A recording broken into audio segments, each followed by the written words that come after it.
Hello, everyone, and welcome back to Dragon Age 2 with Chaos Counseling. Did you want something? I had some extra time today that I wasn't expecting to. Hold on, let me turn the game up here. All right, talk to me again, Isabella. Did you want something? That I wasn't expecting to due to a few things.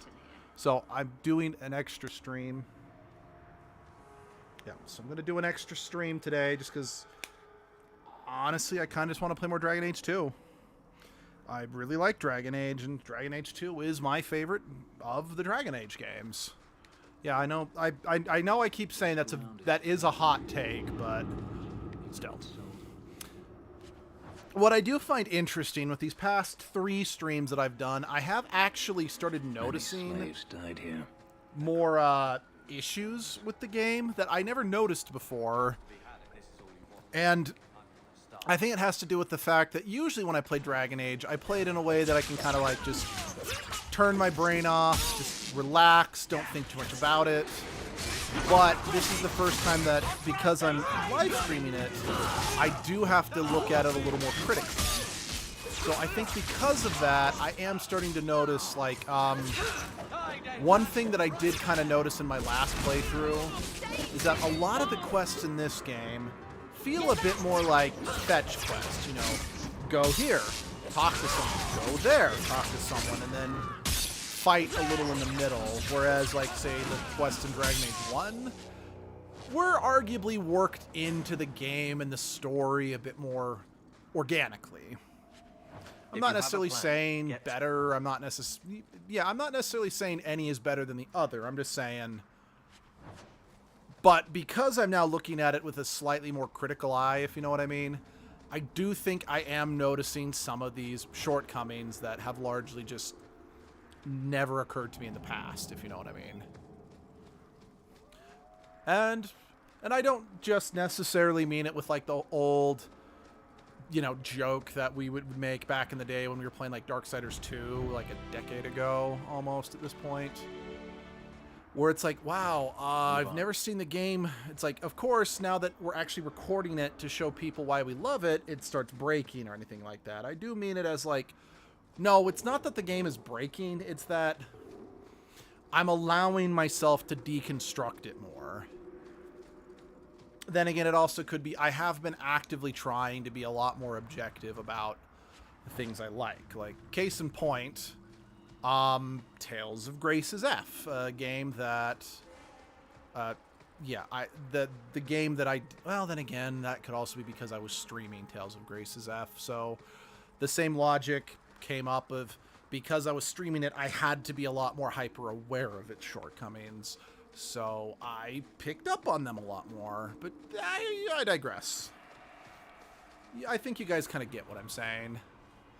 I still feel the characters, especially, you know, Hawk, especially Meryl, especially Fenris, and especially Varric. Like, there's a reason why Varric became, like, the MVP of the franchise. But, yeah.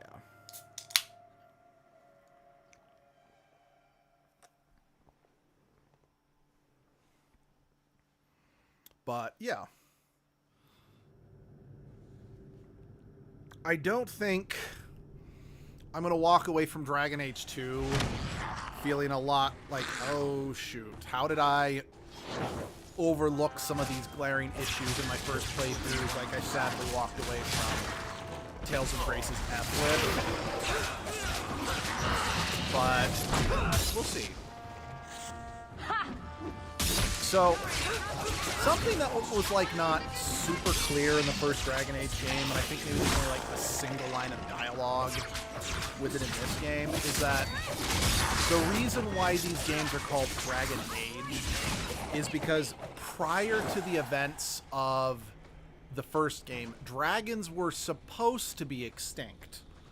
Outside of the old gods that were the dragons that were getting corrupted by the blight, by the blight, and becoming archdemons.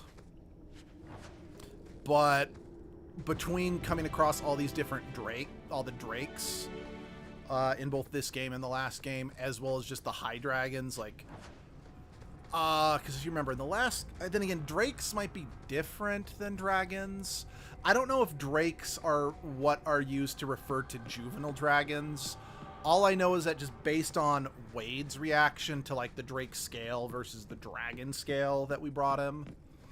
Because it's like, the drake scale, he made, like, the drake scale armor, which was good. But given the fact that we could buy those in abundance in the Awakening DLC, which I know should not necessarily be considered proof or anything like that, but the dragon bone could be. Like I said, I don't know if there is meant to be a difference between dragons and drakes in this game.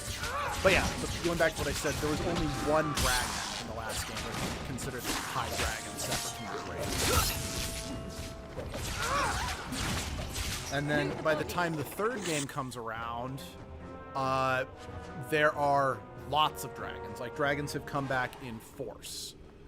And hunting dragons is, like, I think almost every single map in that you can explore in Dragon Age Inquisition has at least one high dragon boss fight that you can do. Albeit most of them are optional. Most are optional.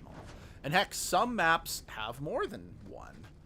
I forget what it's called, but it's like the snowy area with like the big bridge that you have to use the warp table to fix. I think, and again, I could be wrong about this, I think that map might have 3 dragons. Heck, I even remember the Hissing Waste in Dragon Age Inquisition. Like, that dragon boss fight, is actually kind of a pain in the ass to fight.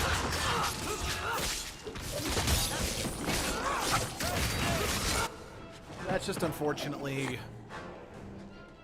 How do I put this? I personally feel the Hissing Waste is probably my least favorite level from, or least favorite map in Inquisition. Just because it embodies... It's got all the worst aspects of being a desert level. That's the best way I can describe it. But I'm getting really ahead of myself since we're still playing Dragon Age 2, and we will be playing Dragon Age 2 for a while, because it's about the same length as Origins, I think. But I do actually have, well, then I've got the 2 DLC quests that I need to do, which I am going to do. Praise and trusty you came along. Unlike Awakening, they are very much canon. Hold on. The reason I say unlike here? Awakening, because it's unclear if Awakening is still considered be a canon. friend and keep your voice down. There's another dragon close by. Okay, I'm going to assume at least in Did this, anyone else drakes manage are to supposed to escape? be dragons. Some of my fellows ran for the surface. I hope they made it. Where did the dragons come from? We was mining a new tunnel when the wall collapsed, and dragons came through. It was a bloody slaughter. Scared out of my wits. I ran like my ass was on fire. It probably So yeah, was. just a reminder, went the I am wrong going to way. be closing Ended the up current trapped here. Edgelord poll tonight. So make sure you You better vote get if you going. haven't. Try not to get eaten. Don't But have yeah, to I'll tell me need to... twice. You should leave too. But don't go that way. There's this huge dragon. Sage advice from a miner. Still, I think we should finish off that last dragon. I can agree, Isabella. I think that's I go back and forth on Isabella as a romance. On the one hand, she does make the best BFF. But at the same time, she also makes a fantastic romance option, because it's kind of it kind of reminds me of, like, Puss in Boots and Kitty Softpaws, specifically from the second Puss in Boots movie. It's like, it's not that we're, like, the best couple, but we're, like, the only 2 people who really get one another, if that makes sense.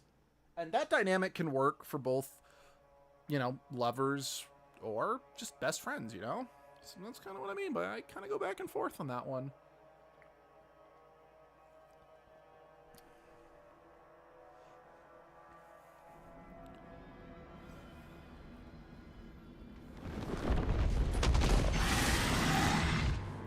Yeah, I do very much feel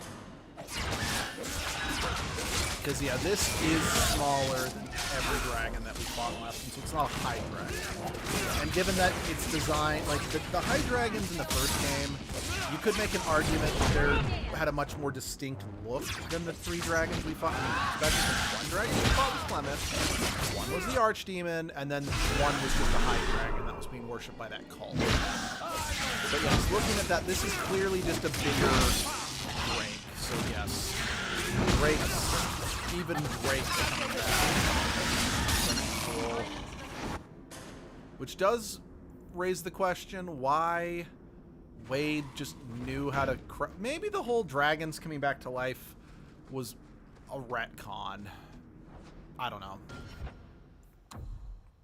That or maybe I don't remember. I'm not sure. Okay.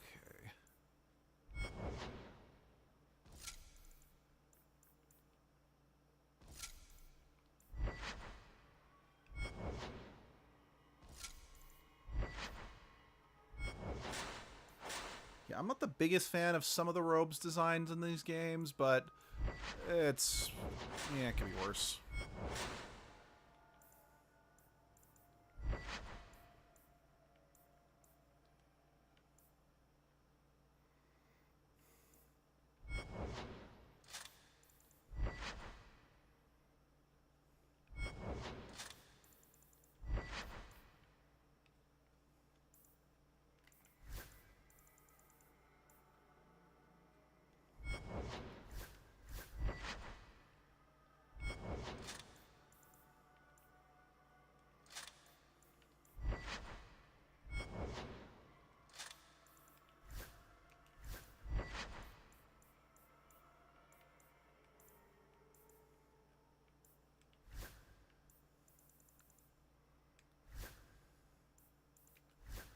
Not use... her dexterity's still not high enough.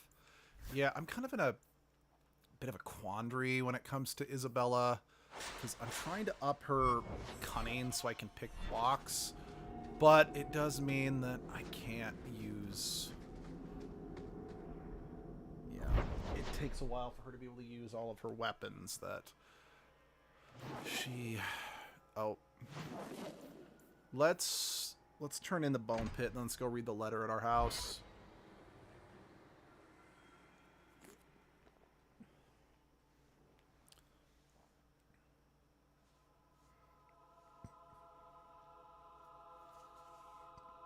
Did I ever go visit Anders? Yeah, I visited Anders. Because he kind of yelled at us. Yeah.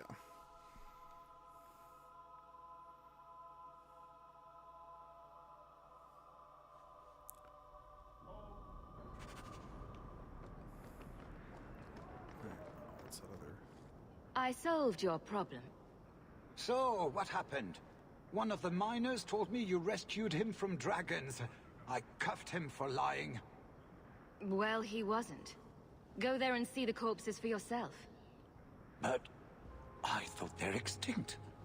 I believe you. You made them extinct again? If it is safe, the miners can return to work. I bet their first task will be cleaning up the entrails the last shift left behind. Yeah. A dragon killer and a mind reader. Wonderful. Let us discuss your payment. You have been a great help. Since you did so much more than I was expecting, how about we work together? Yeah, sounds good to me. Work together? With him? Yeah. I am offering a 50-50 share in the mine. You will make us both rich if you can keep your countrymen safe. Why would you share half your business with me? I spent a decade honing my business instincts in Val Royale. I once sold a seat cushion to Empress Selene. This is Isabella. Simply put, I have a good feeling about you. So, what do you say? That sounds good to me. So, to our first order of business. We replace the lost workers. I really hope, because, okay, admittedly, this approval guide I've got, it doesn't list what will piss the characters off. I need you to convince the surviving miners to return. They are holed up in Lowtown. Tell them the bone pit is safe again. I'll see what I can do. Okay, I did not piss anyone off. Good, good, good. Alright, let's see, yeah, what's this? I'm assuming this is just a, hey, I found a thing, have the thing, since it didn't show up on the overworld map that this was here. But who knows? Maybe it's something else. That or it's telling me, oh, it's telling me there's a quest in the Viscount's place. Yeah, no, let's do that.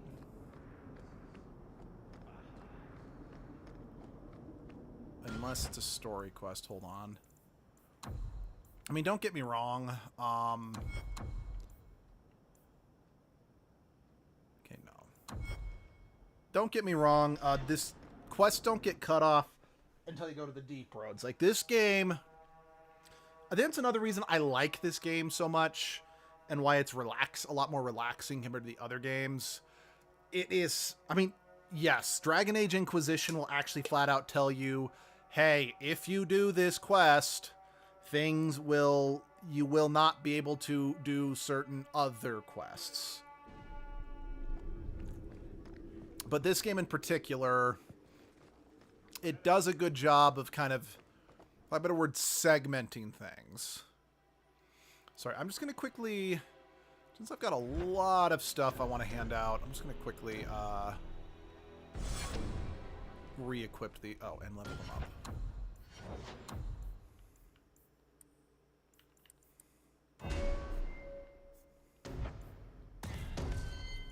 Because the game is so effectively segmented, it's a lot harder for you to accidentally be like... Because, like, even in some of the other games, it's like, okay, it's telling me that if I advance the story, I might not have access to finish certain other story elements, or other quests, but it's also not the most clear-cut thing in the world. Whereas this one in particular, it's pretty cut and dry. Because it's like, any and all quests that you have not done by this point will disappear. It's a little easier to kind of keep track of, to say the very least.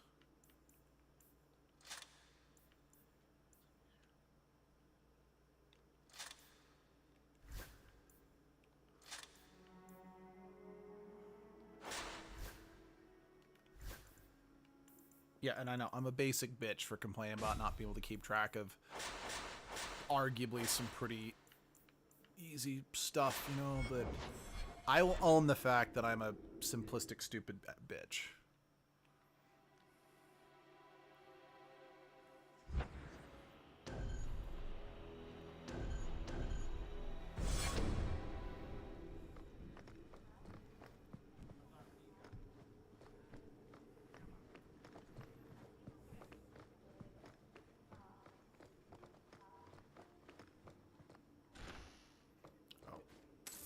I heard you lost something. Okay.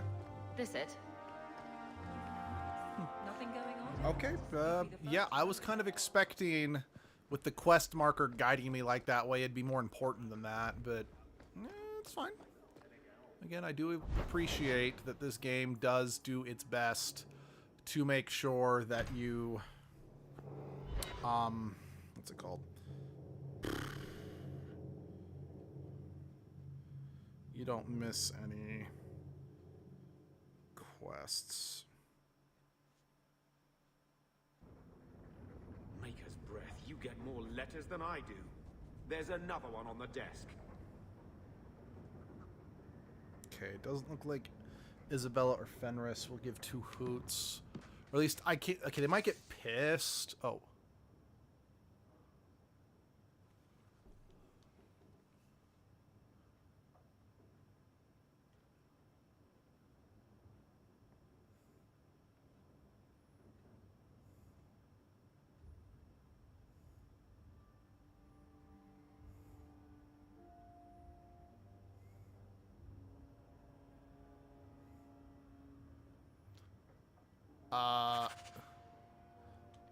Why was that given to me? I'm with you, sister. For now.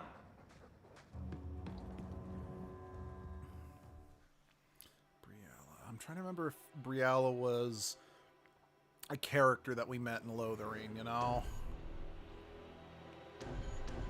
Or if that name is just generic enough / distinct enough that my brain is making it more important than it is, if you know what I mean. Okay.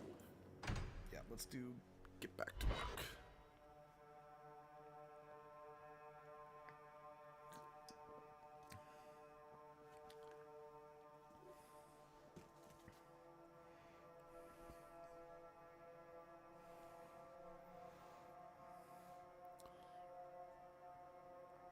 That felt good.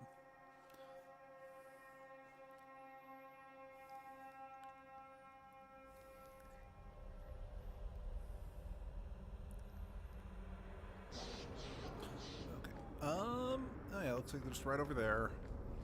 Easy peasy.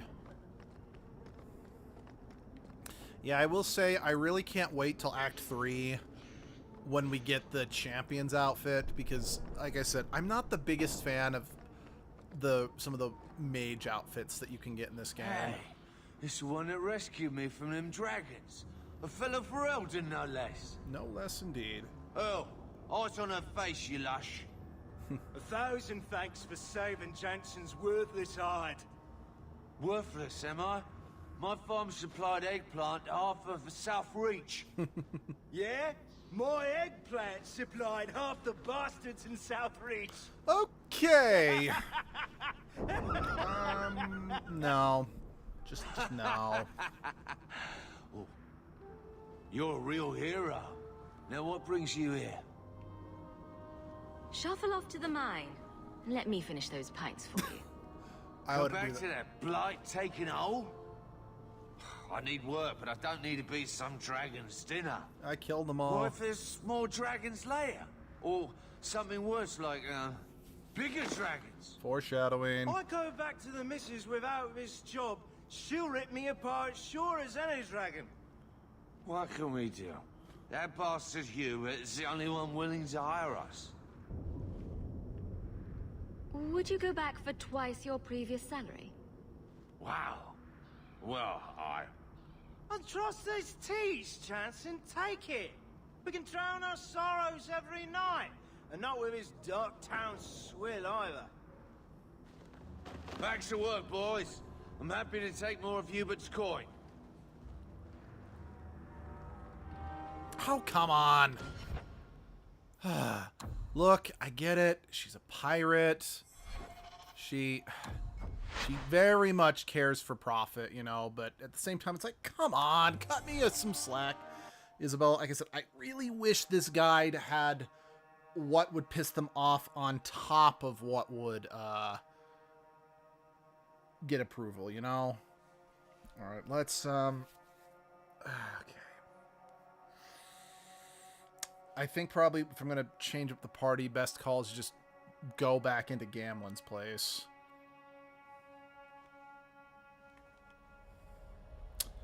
Okay, one other thing I do have to agree... Well, I think this is a problem in every Dragon Age game. The loading screens are kind of lengthy. And since this game, excuse me, in particular came out, I think, within the same year as Skyrim, that had, yeah, it had long loading screens, but it was a much bigger game with much more seamless areas that didn't have them. I mean, sure, technically, the Skyrim was buggier than this one. Let's see, Skyrim came out in 2011. Actually, it came out in... Wait, what month? It came out in November of 2011. That makes sense, because this came out my last year of college. This came out in March of 2011. So this game did come out like half a year beforehand. Okay, we are... I mean, I'm going to throw Isabella right back into the party, but I think...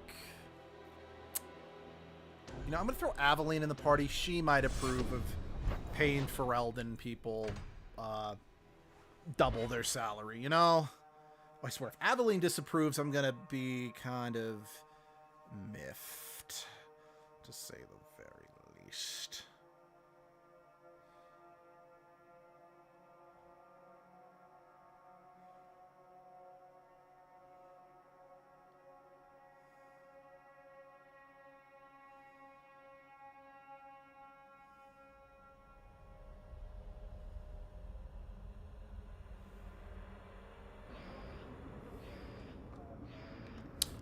I do appreciate, though, with just how many screen transitions there are in this game in particular, it does give you a little bit of a safety net to reload with just how often you'll have autosaves, you know? Because, like, so... Hey, Muffin, how's it going? Yeah, it's the controller guy decided I have some... Hey.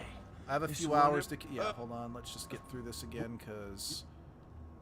like I said, we're just reloading this, because I don't want to lose.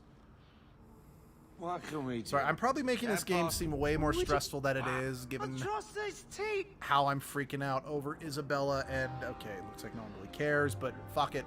I'm paying those people a fuck ton of... Because, quite frankly, miners do not get paid enough money. Like, mining is such a dangerous job, but it's always kind of been viewed as, oh, this is what the Drek do. Even though it's like, no, you should be paying the, like, arguably, I don't know, I'm personally of the opinion that pay should be more, like, the amount of money you get paid should be tied directly into how dangerous it is. Not strictly how much education it costs. Miners don't. Shut up, Muffin. You shut up. But yes, miners should not work. Miners should go to school. All right. Okay. All right, and since we're in the Hanged Man, that lets me travel to a new area easy enough. Let's see.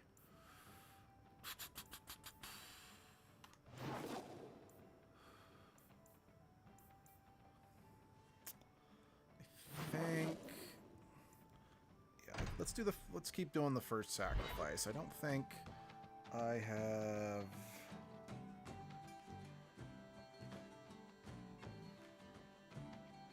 I don't have any gain affection or gain affection for Fenris on this one. And I don't have the ability to gain more affection with Isabella in this one. The only way I could have is, like I said, is if I could have rejected the quest altogether, but because I don't want to reject a quest, I want the quest, yeah, I just kind of had to take, well, I guess I could have dropped her from the party, but I could have reloaded and dropped her from the party, but we had done so much in Hightown that if I would have reloaded the last autosave, we would have had to have redone about 45 minutes of streaming, so it wasn't worth it at the time.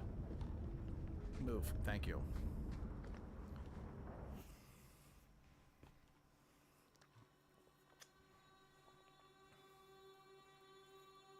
By default, your radio menu will stay open only when you hold LT or left trigger for more precise control. Okay.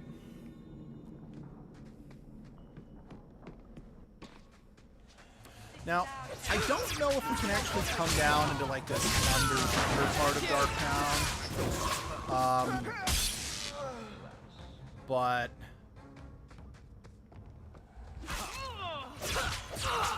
I'm doing alright. Just a van with strangers. Oh no. No, but I'm in a van with proper seatbelt and edge slides, which nicely done.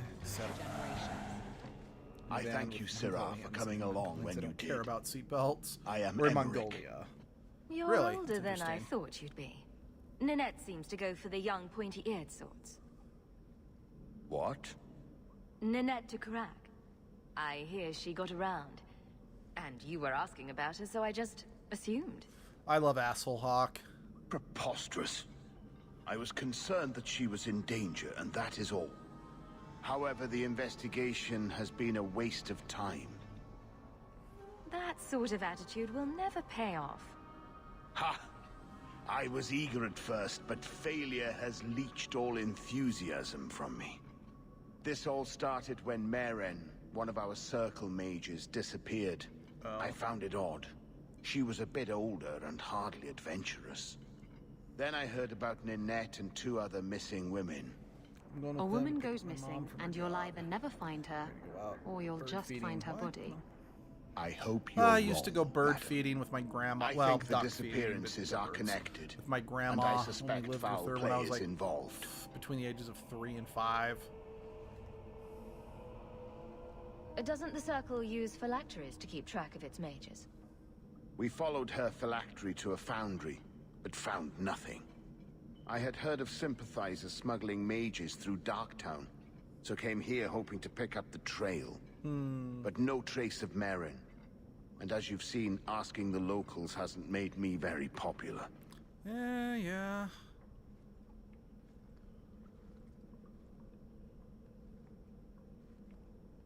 Don't you hate it when something goes missing? I lose things all the time. What? The women.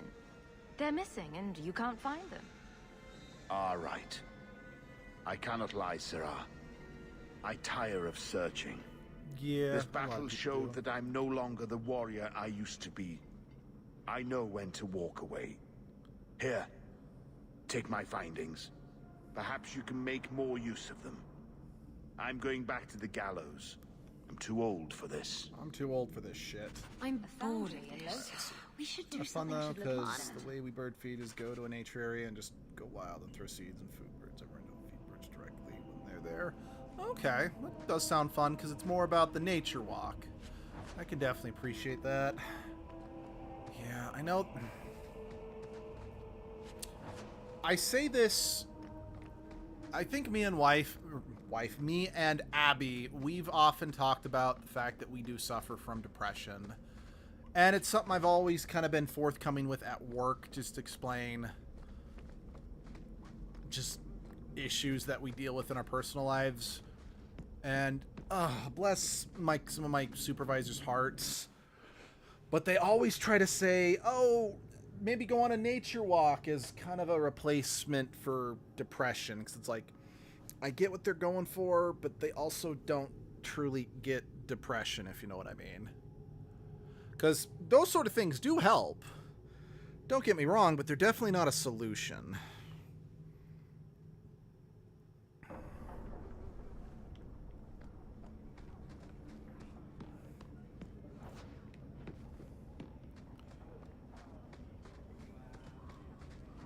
Then again, I also can't stand...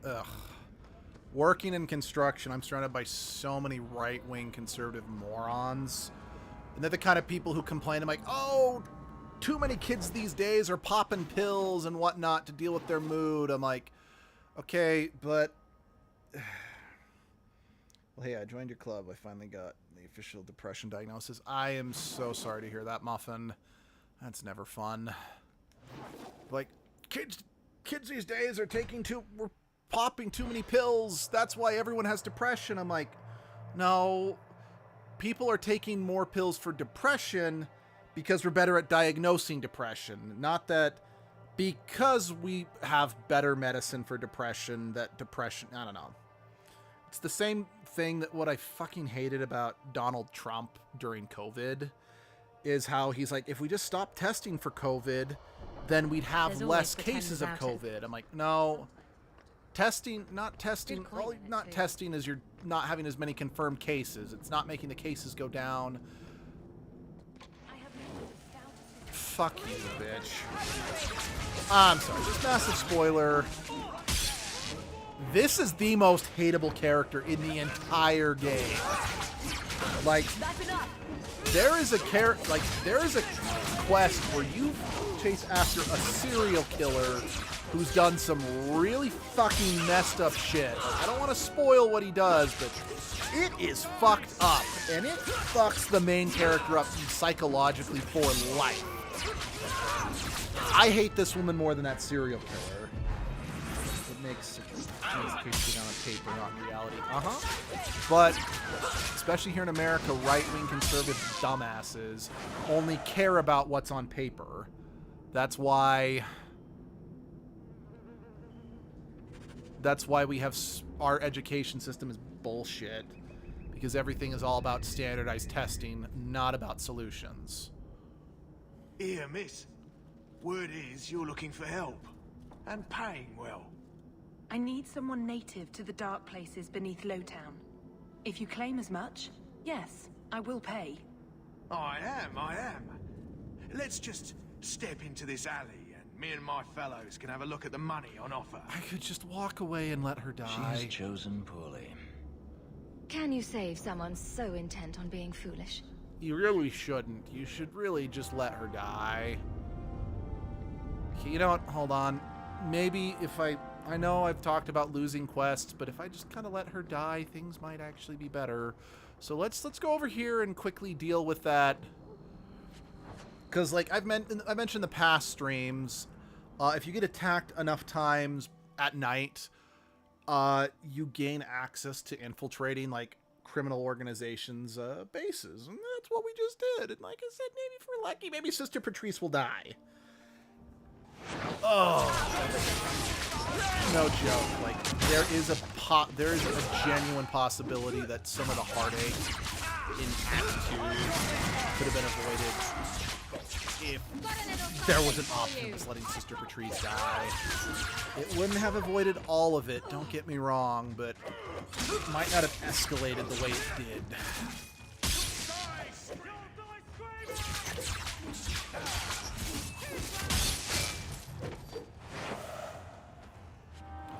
Sorry, for those who are wondering, and again, especially as someone who was raised religious, Patrice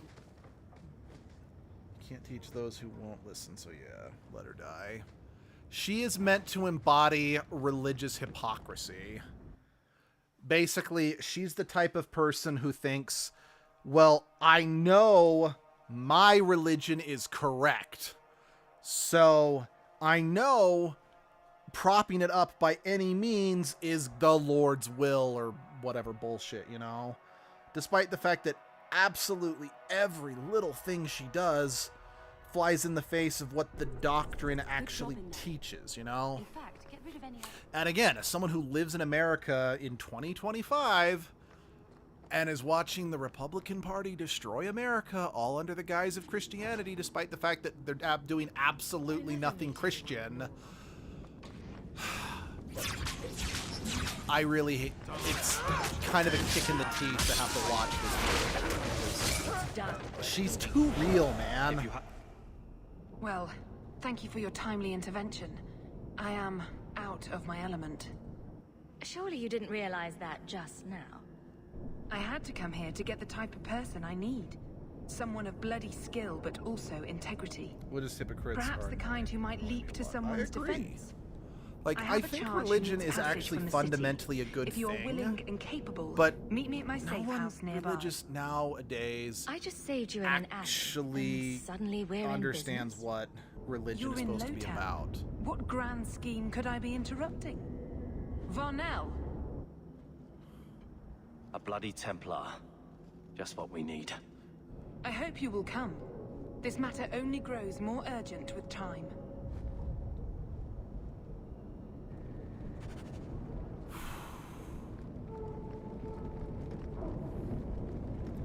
It's like, just spoilers in case we don't get to Patrice's storyline tonight or today, and you guys can't come back and tune in to other streams. Her whole shtick is murdering people and blaming it on people who aren't of her religion to make her religion look better, because it's like, well, if we make our religion better, that should be in and of itself a good thing, right?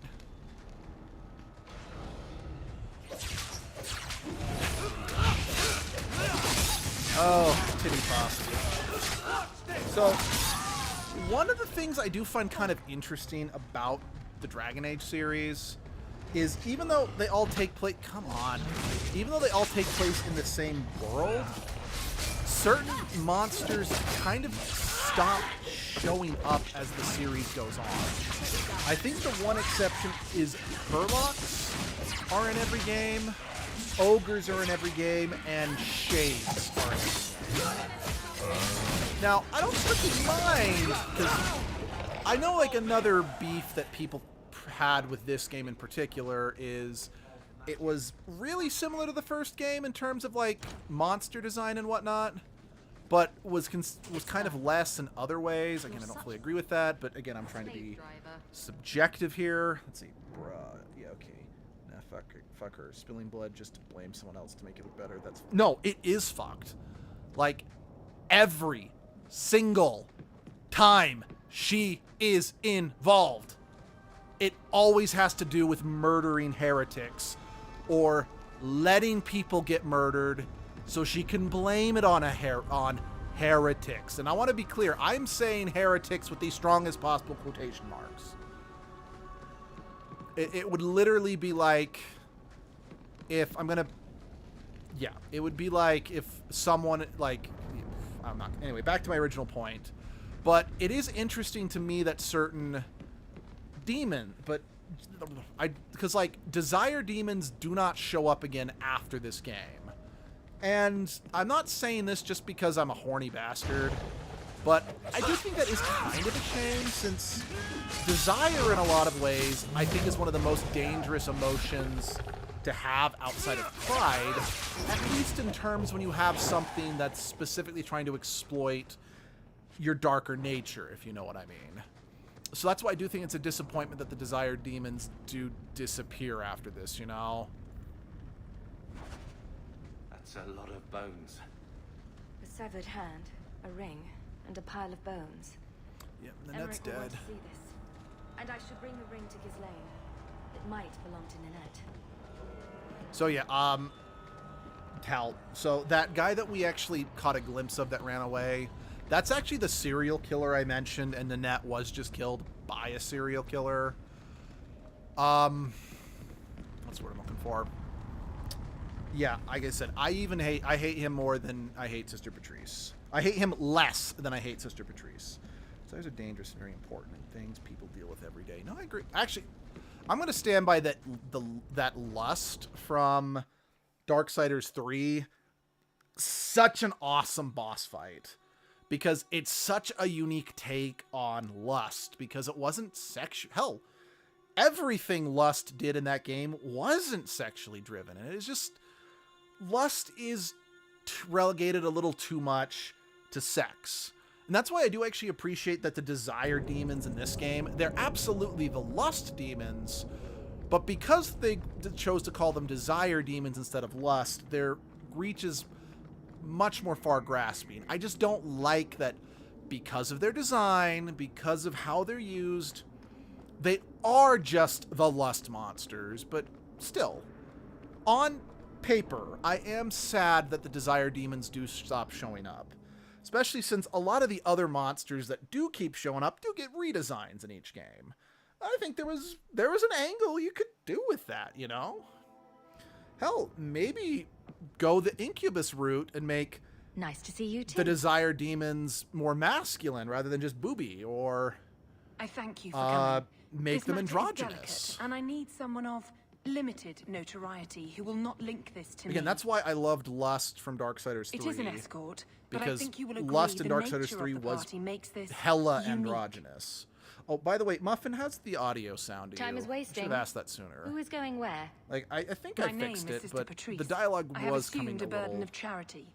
This is my charge. A Cerebas? Here? Would even a Templar bind a mage like this? A survivor of infighting with their Talvashoth outcasts. I call him Katojan, a bridge between worlds. The Viscount and others feel that peace begins with appeasement. This mage would likely be returned to his brutal kin. He can serve a better purpose. I want him free. He must be guided from the city without alerting his people, or being seen in my care.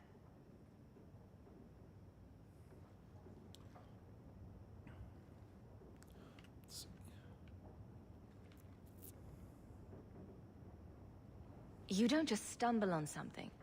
Someone like this. The audio seems fine. For all their blasphemous certainty, the Kunari do have deserters.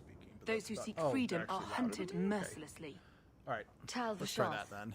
They seem to accept the role. Even their rebels conform. Servonel observed one of their bloody exchanges. This poor mage was the only survivor.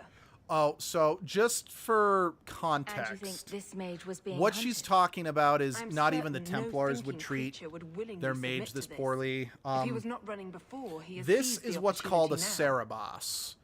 Cerebos is the term that the Kunari use to describe You are so intent on this. a mage. Why not use chantry resources? My order will soon realize the Kunari presence is more than a test of faith. It is an open challenge. But for now, Okay, yeah, I okay. must act So, on my own. The Helping this Kunari, mage shows how Kunari because of how heresy cannot zealous be they ignored. are, His flight is vital. Is freedom so helpful? in order A new they life with in that order to make promise sure seems that helpful. mages And yet can't it is make more deals than with he has. demons and My whatnot, reach is limited. they slice His their struggle tongues is out his and then own. sew their mouths It shut just seems like releasing a in order to bird, make sure that they cage can't and all. converse with We demons. do what we can to step toward It's what is fucked right. up, That must be to enough. say the very least. I've had dealings with the Kunari leader. He'd want to know of this. You have dealt with their leader. If you have interacted with Kunari, you know how they treat those who leave their heathen order. The Arashok would doom this poor creature. Yeah, But knowing I'm them is 100% useful. serious. If they challenged you, attacking an ally would only confirm their barbarism. You are still right for the task. I can get him out of Kirkwall. He's a bit conspicuous for the streets, though. Yeah, the Better out there Kunari, than here with the Templar.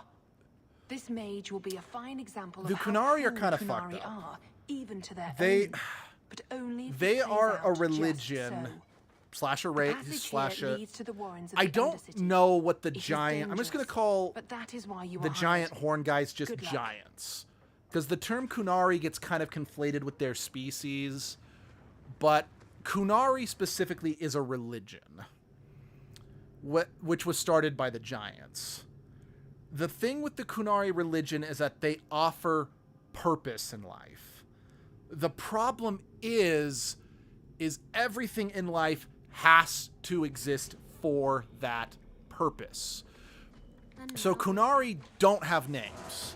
Like, just to give you an idea, Sten, who was in the last game, was a Kunari.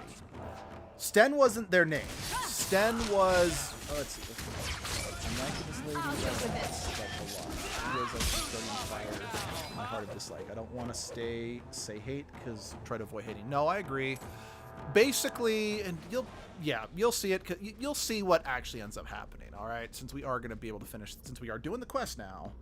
But in the Kunari, you have a purpose, and you are supposed to dedicate your heart, mind, and soul purely to that purpose. You're not supposed to have fun. Like, I think Sten, or it was either Sten or Iron Bull in the next game, say that the Kunari only are actually allowed to have fun, like maybe for like 3 days out of the year during a specific festival. Otherwise, I'm like, okay, if you're a warrior, you live, breathe, and breathe being a warrior every day of the year. 24/7, only stopping to rest. Now, they do have things like, okay, they do have things in place, quote unquote, that help deal with like mental fatigue, but they're not great. But because they're so fanatical, and they do kind of have the belief of magic can get out of control, they deal everything as an absolute, to say the very least. Because, like, one of the big climaxes in the game, and I don't feel bad spoiling this per se, because one, this game is 15 years old, and two, this was in, like, the cinematic trailer for this game.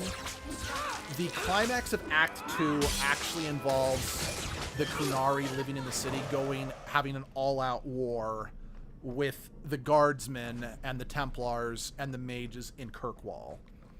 And the final climax of Act 2, this game's broken in 3 acts, just heads up, is a one-on-one duel between Hawk and the Arashok, the leader of the Kunari. Look at this. Undercity's feared by all, but there's no shortage of fools. And a big, well, I mean, the reason for the one-on-one fight can happen in one of 2 ways. Bitch. But the... He's some sort of Canary lover.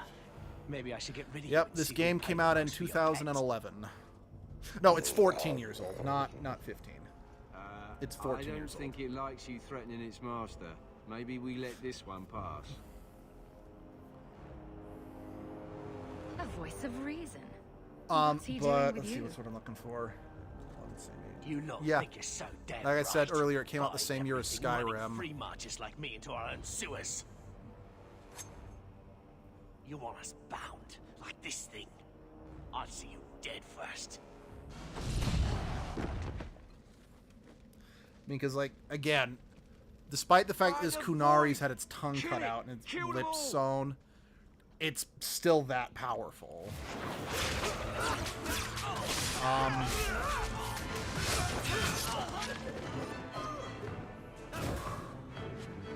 Right there. Where was I going with this? Beliefs. What's I saying?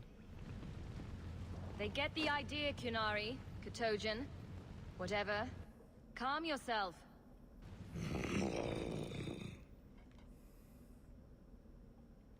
Did you react because your lead was threatened?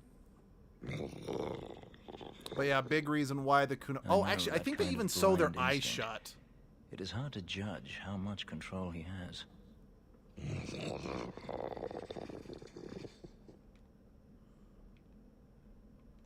I'm getting you out of here before you help again. But a big part of the reason why it's like... Still clear as a bell. One of the reasons the fight can happen, because it can happen...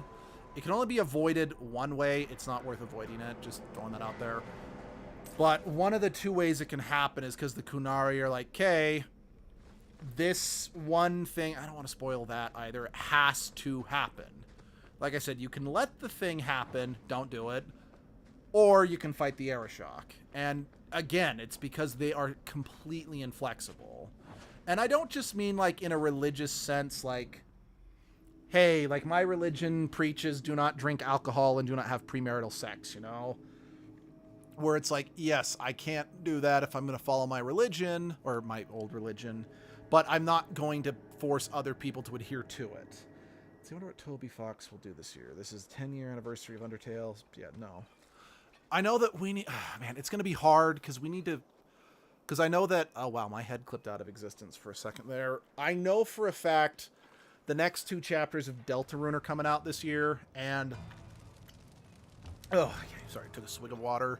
We need to play through them when they come out, but we're already struggling to find time to do, like, our anniversary special stream with Flays, as well as doing more stream. Because we still need to do more streams of Fantasia 3, because Azure, you know, was paying us to do that, but killed by we've just been so fucking but busy. Their disposal leads only here, to Cerebos and you.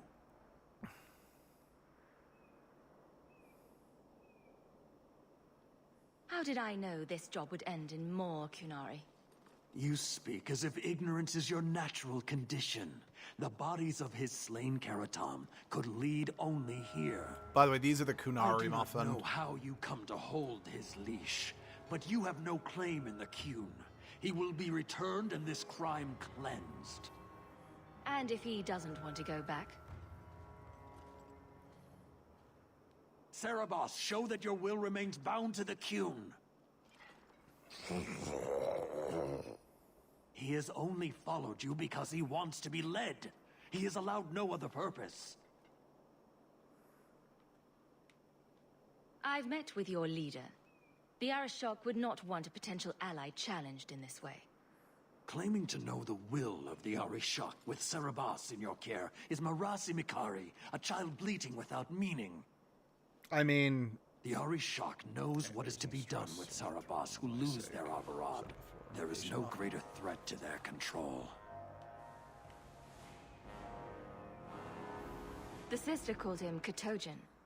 You are Cerebos? Cerebos is his role and his name, as you understand it. It is the accusation and acknowledgement of being a mage. And you are Avarad?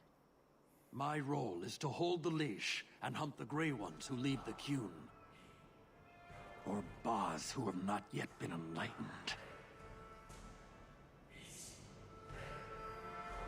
He is bound and abused, and you want him caged. Why? The power that he has, that all Cerebos have, draws from chaos and demons. They can never be in control. So you fear them? We leash Cerebos because they are dangerous and contagious. Not even your Templars fully grasp that. I know threat. another reason why the Kunari absolutely hate mages My job was to get him out of has the to do with city. the fact that If he wants to go back to you, that's his business. What's it called? You show an unusual ability to reason, Basra. It ties into their Cerebos, long-standing Nera beef with the Kyun Tevinter Evrakata Imperium, Avarab. which is basically the country ruled by mages. You are certain?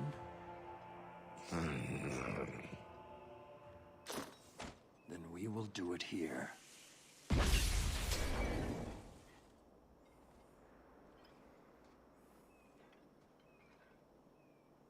Basvarad, you led well. I thank your intent. Panahedan, as you find the Kyun.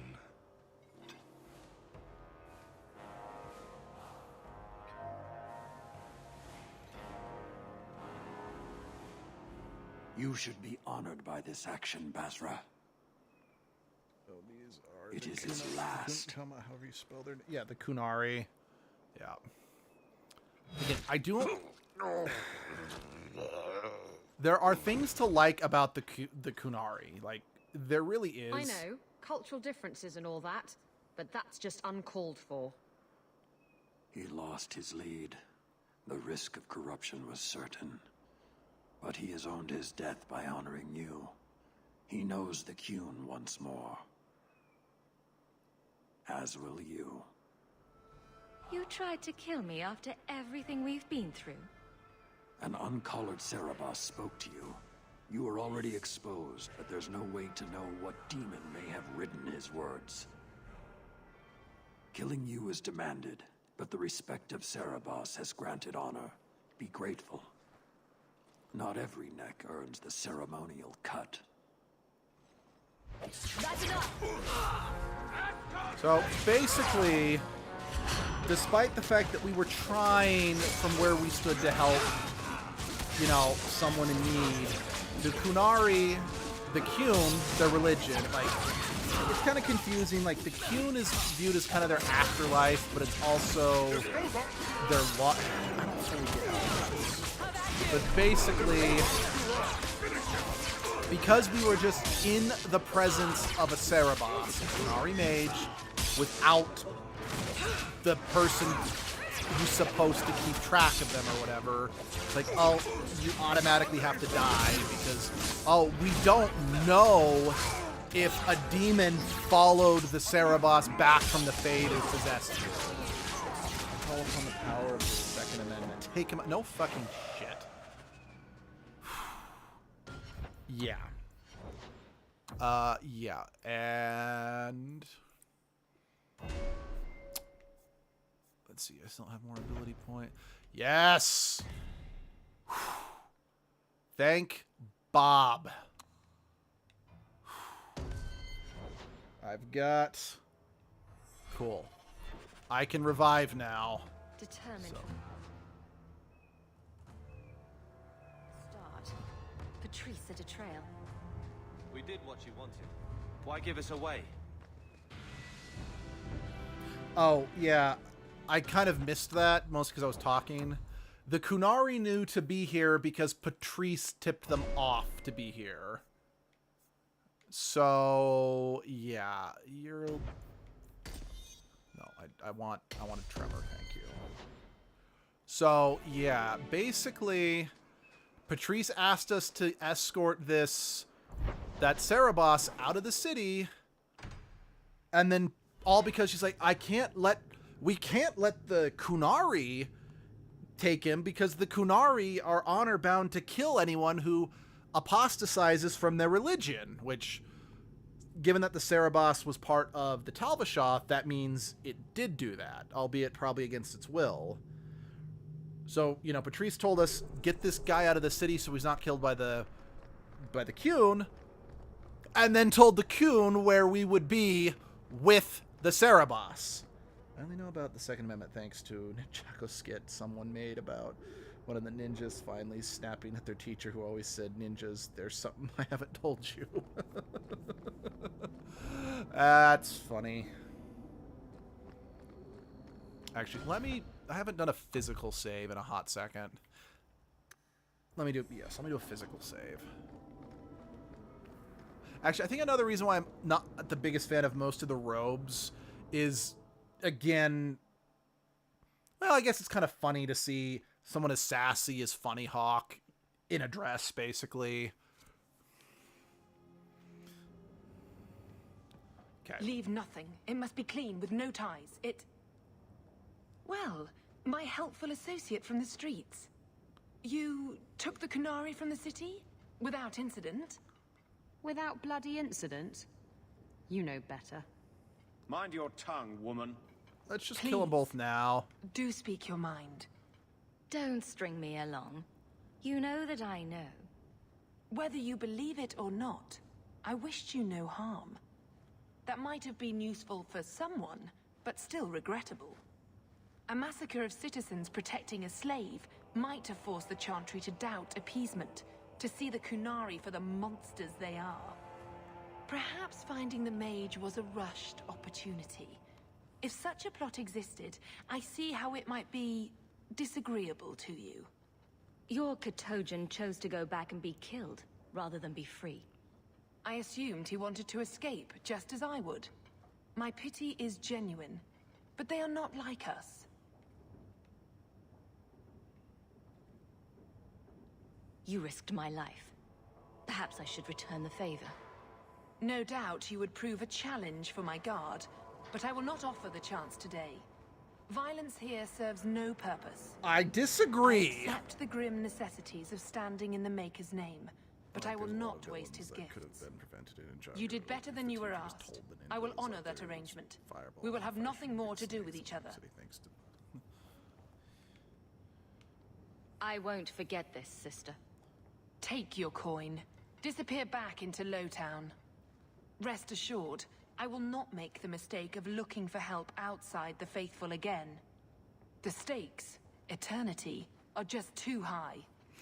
So, if you didn't pick up on that, if you didn't understand what she said, basic translation, she set us up out of hopes that the Kunari would kill us to prove, quote unquote, that the Kunari are just mindless monsters, so that she was hoping she could force the hand of the city of Kirkwall to send the Templars and the guards to just wipe out the Kunari that are living in the city. Yeah. And she does this throughout the entire first 2 acts of the game. That's what I mean. Every single plan she has involves trying to murder someone or trying to get someone killed and pin it on the Kunari. Like I said, I hate this woman more than the goddamn blood-made serial killer that's in this game. She is too real, and I cannot stand that bitch. The Ferelden, eh? Athenril said you might help me. Some raider captains are having secret meetings at night in Lowtown. The job's simple. Break up the meeting and kill every one of the bastards. That's not much to go on. It's enough to do the job. Just tell me where they are. All the details are in this letter. If you manage to eavesdrop on the meeting before you kill them, there'll be extra in it for you. I'll be here. Okay.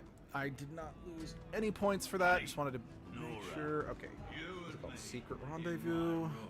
Is there any approval to have? Not from Fenris. By the way, for those who don't know, I have a affection guide pulled up. I have it for both Fenris and Isabella. I think it's fair to say I also hate that woman, and that is rare for me to do. Some people have fucked me over personally, and I still don't hate them. And that's good. Like, I think I'm a little more comfortable throwing the hate around when it is about fictional characters, you know? Since it's, in a weird way, it can be kind of cathartic to hate sync with someone if they're not real, you know? But yeah. I have known too many people... Okay, I don't have any companion quests. I have known too many people in real life, definitely not to that extreme, definitely not, but who use religion as a super thinly veiled means of being the most atrocious, committing the biggest atrocities solely for the sake of, well, I have to do that because, like, what that bitch basically said. Eternity, like the stakes of eternity and people's souls and other bullshit like that. I'm like, it's too high of a price to not, you know, do it. Yeah, because again, you can write a character that is super realistic, that is super fleshed out, but at the end of the day, they are still a character. They're a construct put into paper or film. Like, you can flesh them out as much as you want, but they're never going to be a real person. They can feel real, but at the end of the day, you're hating what was put on paper. Thank you. I thought them coterie men had me for sure. I guess the whole thing was a trap. There were no dwarves when I went to make the trade, just coterie waiting to kill us. They got the rest of the boys. I ran. I was hoping they wouldn't find me here, but they did. Is that Athenril's rival criminal guild or something? More like she's their rival. A small one at that. What I hear is the coterie controls most crime in Kirkwall, and they don't like competition. So, will you be running home to tell Mama crime doesn't pay? My mama was ripped in two by one of them big horned darkspawn. It's just me and my sisters now. Just like my sister. Working for Athenril's the only way to feed the girls. Let's see, I think Isabella approves this. Let me confirm. I'm on Fenris's guide, not Isabella's.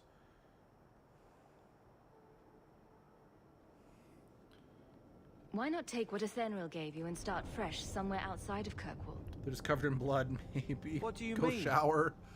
In Lothering, there were always families This, willing to I take in think, a strong lad and a few because girls again, this to was help on the with cooking. 360 and the PlayStation 3. My father was a farmer. So this Before was the Darkspawn got in. officially, like, I'd rather do 3D games that had been than around for over a work for decade at this Athenril. point, easily. But, like, 3D physics were still, like, in terms of, like, I don't mean, like, the way that your characters control, but the way... I'll get my sisters. Not Please. anymore. Make Well, sure she doesn't come not after me. us. I'm talking about my character in game. So, oh, sweet. What happens, and like this is a scripted event in Dragon Age 2, is your main character Hawk is the oldest of 3 siblings. And then they have 2 younger twin siblings. It is scripted that in the opening prologue, one of your 2 siblings will die. That is unavoidable. So the reason why I said like my sister is because when he said my mother was ripped apart by one of the big darkspawn with horns, Hawk's sister was killed by one of the ogres. Because the big darkspawn with horn, those are the ogres. And then, so it's just Hawk and Carver who's left out of the siblings. Carver is one of the twins, is the twin who survived. Yeah. And the sibling that survives is based on which class you play. Crap. I think I got too close. Because Bethany, the younger sister, was a mage. So if you play as a mage, Bethany dies. Because the game is scripted, you have to have one of the 2 siblings has to be a mage. But if you play as a rogue or a warrior, Carver dies. That way Bethany can fill the role as a mage. Because the game... Because, like, the central conflict of this game... Because, like, the conflict of the first game was... basically demon zombie hordes threatening to wipe out the world. The conflict in this game is the boiling over, like, the political struggles between the mages and the church, basically. So for that reason, a mage had to be alive in your family for at least part of the game. It does actually make me curious, if it's not too much personal of a question, but do you have siblings? I have two. I have two siblings.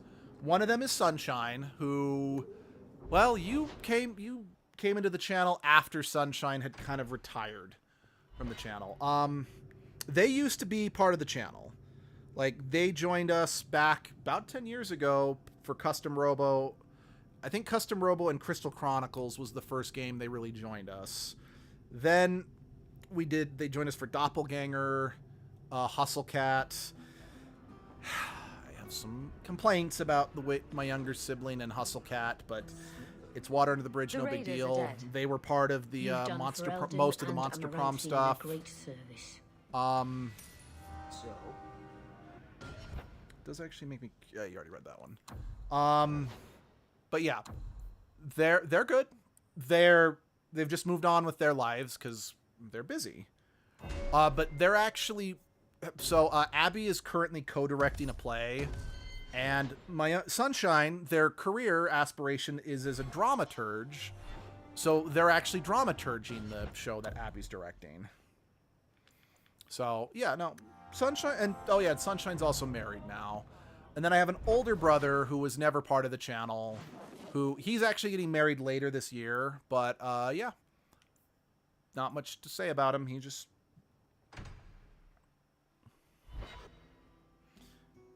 other than we did not get along growing up, but we do better now that we don't have to live with each other.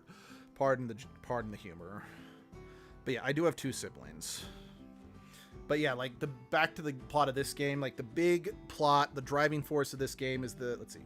Cool, I've got an older sister. She's 5 years older than me. Let's see. So my older brother is about 5 years older than Sunshine. So yeah, that'd be the same gap between you and your sibling. I am 2 years older than Sunshine and 3 years younger than my older sibling. So I'm almost...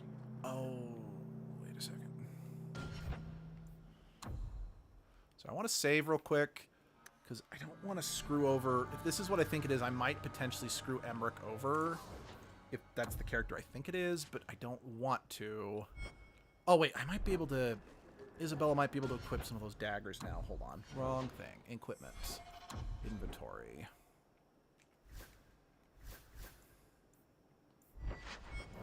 Oh.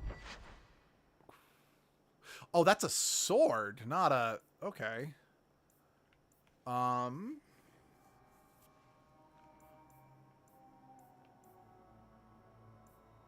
Okay. I'm gonna hold on to both those for now. I need 24 dexterity for that. For that.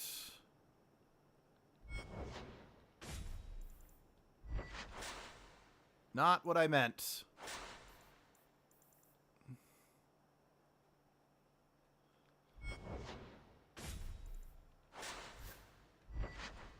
Okay.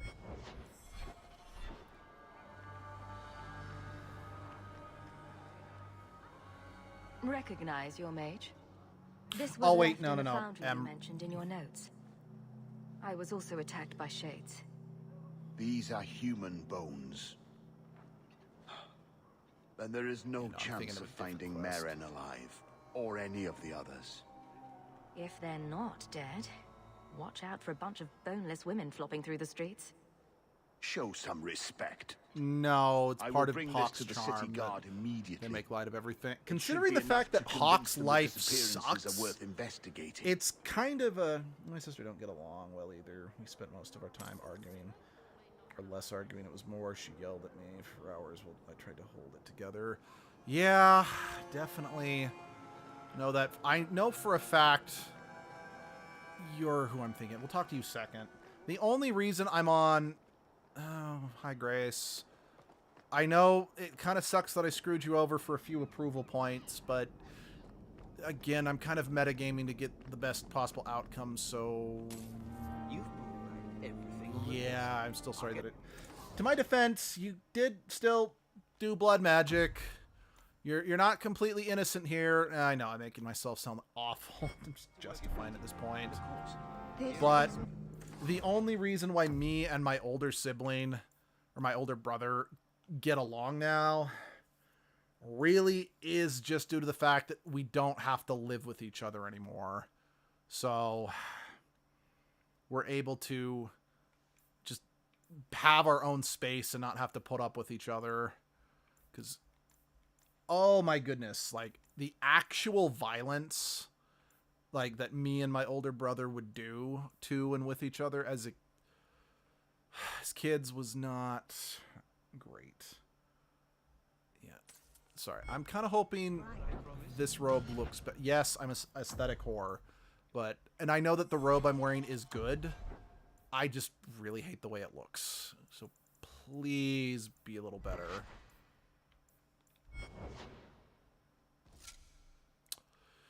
It's a little better, I think. I think that's good enough that, despite that having a rune slot, it's worth it.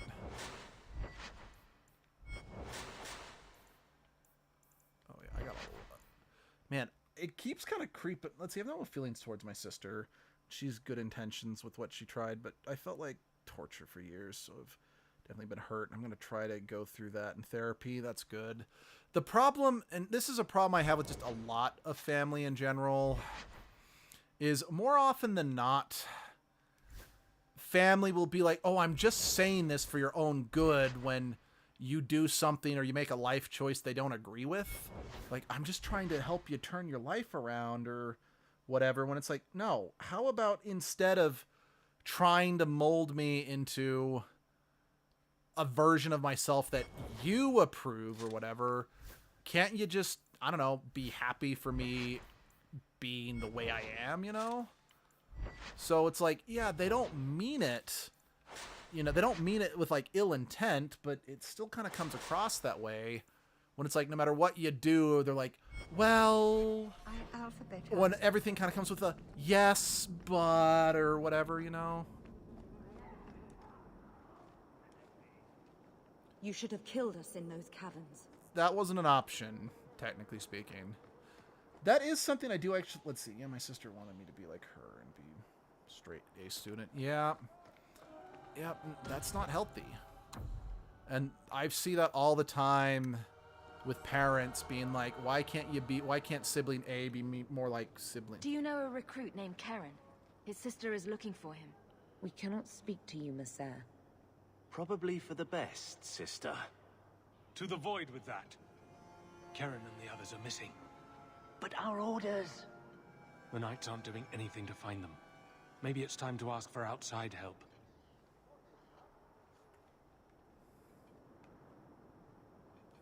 You're already defying orders to talk to me. Might as well share the good stuff. I hear that Knight Commander Meredith has some new initiation you have to go through. If you're not strong enough or fervent enough in belief, you don't make it out alive. Sounds brutal. And effective. Seems to me a weak Templar would die just as quickly. I mean, you're not strictly And you wrong. honestly believe that? Recruits keep going missing. Wilmot came back. What? He did. I saw him this morning. What else do you know about the initiation? You hear about some questionable things that the Order must do these days. The Knight Commander only wants Templars that can do what must be done. Andraste alive. She's killing recruits that might question her orders, isn't she? That's Yeah, rubbish. that sounds like something She wouldn't do that. Meredith would do, but... If Wilmot came back, he might know more about the other So, missing recruits. this is something I've mentioned a number of times throughout the Wilmot channel's told me history, he but I was will going say it outside again, purple. just in case. Clear his head. Why didn't you tell us this? Anyone watching Knight hasn't Captain heard Cullen it. ordered it. One of the Right biggest before he chased problems after that this Wilmot. game has That wasn't too long is ago. that the game you was hurry, not you completely may catch them finished on when the it was road. released. So you heard the name, you probably heard the name there a few times, Knight Commander Meredith. She is the head of the Templar Order. Let me read this and then I'll continue my thought. My family situation kind of fucked, but I'm alive, I guess, until I can see without delving too much into it. For your sake, I don't want to You shouldn't burn others venting too much. I do agree, don't do that here on stream, because that's not really the place for it. But I don't mind, if you want to talk about it, you know, just in private messages on Discord, because your friend Muffin, I'm willing to listen. Okay, let me... Okay, enemies among us. Enemies among us. Okay, let's see. That is Isabel. Okay, I can do that. I don't mind killing that character. How about with Fenris?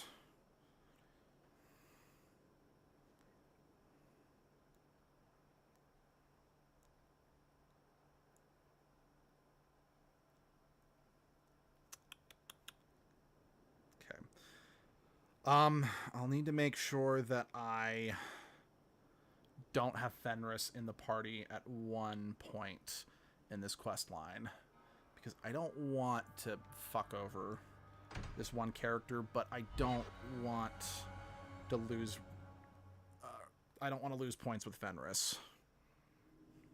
But Knight Commander Meredith, there's supposed to be, like, in the climax of the game, there's tension between mages and Templars, and you're supposed to figure out, you need to make a decision, who are you going to support, the mages or the Templars? The problem is, because the game, I do really appreciate him as a friend, but thanks for the offering to talk. You'll think about it. No problem, no pressure whatsoever. Quite frankly, I know that some people don't, even with friends, I don't want to talk about it, because they don't want to bog down the, yeah, no, I get it. If you want to talk, just let me know. If you don't, also good. But anyway, there is, it was supposed to be kind of morally gray as to which choice was right or wrong. And to be perfectly frank, it was supposed to be neither choice was right. But neither choice was supposed to be wrong either. The problem is because, for the most part, it was very clear that the writers did agree that the mage oppression was still kind of... Have the truth from you now. Oh, yeah. Mercy, sir. Mercy. The guy on the left, he's from the first game, actually. I think besides Isabella... And I will know now. So Isabella and this character have appeared in the most Dragon Age games. Oh, him... Okay, so he's one of 3 characters that have appeared in more than 3 Dragon Age games. The other is, Isabella and Morgan. Also, thanks for the supply of comics. I haven't gotten to read all those ones you sent me yet, but still, hey, again, no problem at all. But yeah, this is Cullen. He has his biggest role in the next game, but he does have a pretty big role in this one. The problem is, because the game was rushed, and it was very clear that the developers did feel the mages were in the right, since they are the ones who are technically being oppressed. Most of the really bad stuff that was supposed to cast shade on Orsino, who's the leader of the mages, was left on the cutting room floor.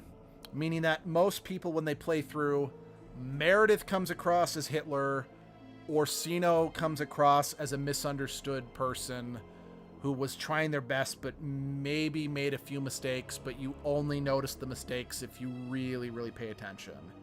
Because the plan was Orsino was supposed to be a massive blood mage, or at the very least, a massive supporter of blood magic.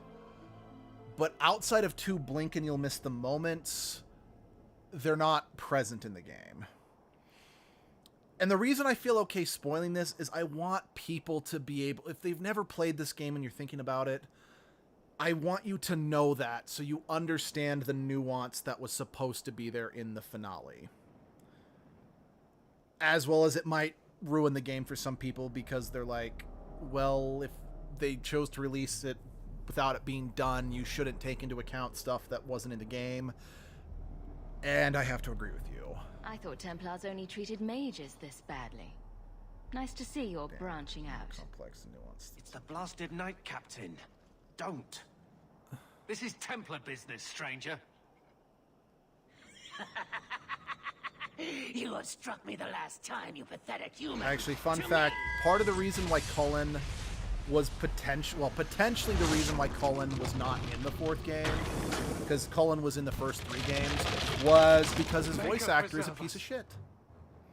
I don't remember if it's racism or homophobia or a mixture of both, but yeah, Cullen's voice actor turned out to be a complete piece of shit. So, well, I'm sad to see a character like him go, as he is one of these better. Like, he is Abby's favorite character in all of Dragon Age. We have multiple Cullen merchandise in and around the house. We have 2 bits of art with him in. Abby made like a mural of him out of like sewing floss. I knew he was involved in something sinister. We have a bit of merchandise that I'm not willing to share because it's a little personal. But yeah, he is a very loved character. He was possessed? It's just a shame that his voice actor was a piece of crap. Will fall victim to possession. I have heard of blood mages or demons in solid form who could summon others into unwilling hosts.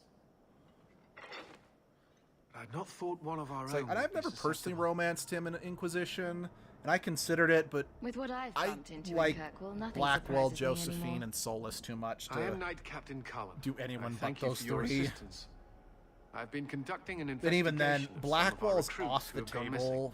When I do get to Inquisition, the romance options, I'm only willing to entertain, I think, 3, which are Solus, Josephine, and maybe Dorian, because those are the ones where there's no nudity in them. And I do try, let's see, at least at the bottom of your face, G, instead of... No, I do think that's funnier, I agree. If you didn't know he was possessed, why draw your sword on a recruit? He'd only been back a few days when he left again secretly. It set off some warning bells. I meant to scare him into a confession. He had to believe my threats were genuine. Where there's one demon, there's usually more. That's the word I'm looking for. Where do we start digging? I fear but yeah, I do as a whole, and I did this with Mass Effect Andromeda as well. I actually did not romance my favorite character in Mass Effect Andromeda because her romance scene had nudity in it. I do I mean, this is not a channel for kids, and I don't pretend that it is. But I do know some people are not comfortable seeing topless breasts or anything like that, you know? I'd be willing to search. So I do try to not include that. No one again will speak with me. Another reason why I had to block that one. Like, I'm okay. One of the reasons I did have to block that one episode of Baldur's Gate 3. I mean, there's several, but one of them was the. Even though you can toggle the nudity off in Baldur's Gate 3, that malfunctioned. So, anyone who was watching that saw an eye full of demon tit, and that's just not what I'm about. That's just one of the reasons why games like Honey Pop, House Party are just, no, we won't play them for the channel. We don't play porn games on the channel for the most part. I mean, I know YouTube doesn't allow porn anyway, but that's not what we're about. But kind of getting back to what I was saying, that's why certain romances are off the table in some BioWare games, because you can see tit if you do that. And I don't want to show that. Again, I'm not a prude. I don't have a problem with nudity. I don't have a problem with body positivity. I don't have a problem with women who are who love their bodies. But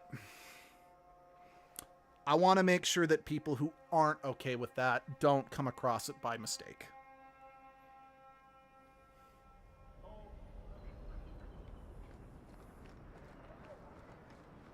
And I know that's very much my Christian raising showing, because some people are like, it was definitely like when I watched that one Baldur's Gate stream. Yeah, that's right. It was you and Endangered who were there for that stream. So yeah, you're probably only one of 2 people who actually I couldn't bring back your wife, knows what happened there. And it looks pricey. And let's keep it that way. I don't want to talk about it, because honestly, I think it's part of the reason why Edgelord does act so awkward around. Well, it's kind of funny in Pokemon to have someone be so. Where did you find it? Be so Just know hot and that she bothered will by, not you know, return. such kid-friendly characters, but yeah, that did kind of mess. Baldur's Gate 3 did kind of mess them up. Been in shambles for more than a decade. Especially in terms of I'll send the ring to her family. how they express themselves in terms of affection, you know? It will appease them. Thank you for all your help, Sarah. Make her watch over you. But yeah, no, I definitely... And I have engaged in a number of off-color jokes as well. Like, I think probably the biggest one that kind of made the... And I don't mean, like, say what I did in the Spore streams where I make something that just looks awkward and everyone's like, oh god, what did you do? Like, I think probably the one joke that I sort of regret, but also sort of not regret, is what I did with Ben and Trillo in one of the Phoenix Wright games. Because I was kind of trying to do my my Kermit the Frog impression. It's not a good one. Hi-ho. For Trillo. And I thought it would be so funny Are you here if to socialize, I or did you went bring my like goods? beyond vulgar and crude I rescued your boy in and killed this the Kermit the cattery, Frog voice, you but your know? property was long But gone. like the number of like super off-color and figured. sexual jokes I They've got a made lock on all trade with the everyone else dwarves. uncomfortable. If I'd had someone And I do decent feel on the bad job, they'd about have dug that. into it first, not walked in blindly. Well, no cargo, no I don't think I you're was ever looking for that more over work, the I have my top, books but right here. my Feel free to sign everyone's yourself comfort up. level was different, especially since what's it called? I know that Flays I think is still much more conservative than me, because like Flays, I don't even think she still won't swear on her channel, and I respect her for that. But yeah, it's one of those things. I don't strictly know if I would take it back per se, because if I took it back, then I couldn't have grown from it, you know? But it is something that I do feel a little bad subjecting Flays and subjecting the other people on the channel too, if you know what I mean. Do you need something, honey? A couple of Templar recruits went missing. They were last seen here. You'll have to be more specific. We do a lot of business with the Templars. Perhaps a few coins can loosen your lips. Are you trying to bribe me? You know, not all the girls here are for sale. I'm not trying I'm to going buy... to pretend that didn't happen. The Templars are the ones who want this information. We make a lot of our money off of nervous Templars that expect some privacy. I'll be discreet.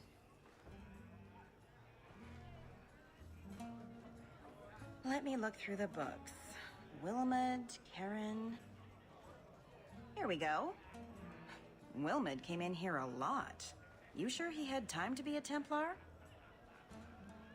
The both of them last saw Iduna, the exotic wonder from the east. That's quite the stage name. It sounds better than the tramp from Darktown. You should hear what some of the others are called. That's You should Sorry, hear my what some control of the stick others are flipped out. called.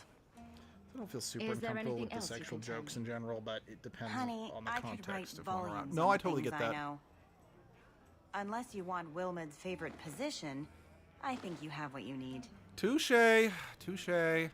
You didn't hear any of this from me. We clear? Yep, we're good. And I mean, I'm kind of with you there. Sexual jokes don't bother me anymore. It does depend on the context, though.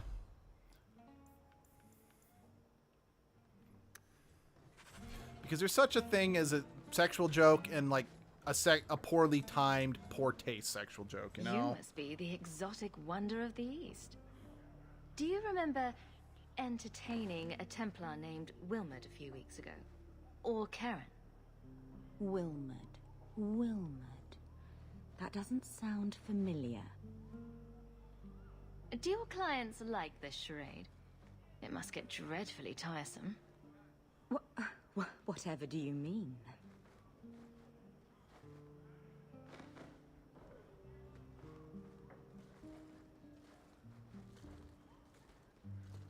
Questions are boring. Why don't we have some real fun? No, thank you. I'm saving myself for, Are you certain we can't postpone this, Hawk? You should listen to your friend. Sorry, I'm saving myself for, you know, We have one to of ask her two about elves. Karen. What's your problem? You really can be quite a bore. You know that, right? As charming and relentless as you are, I'm here to investigate. Answer one of my questions first. Who told you about little old me?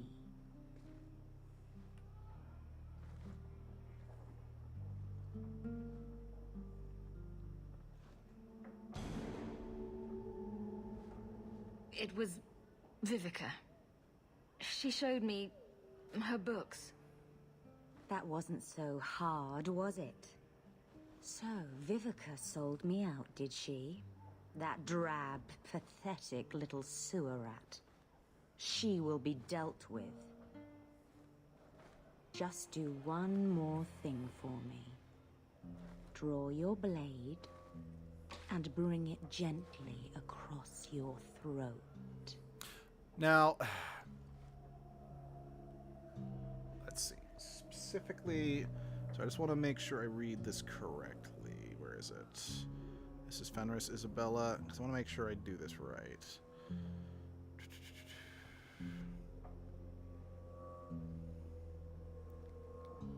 Not loose ends.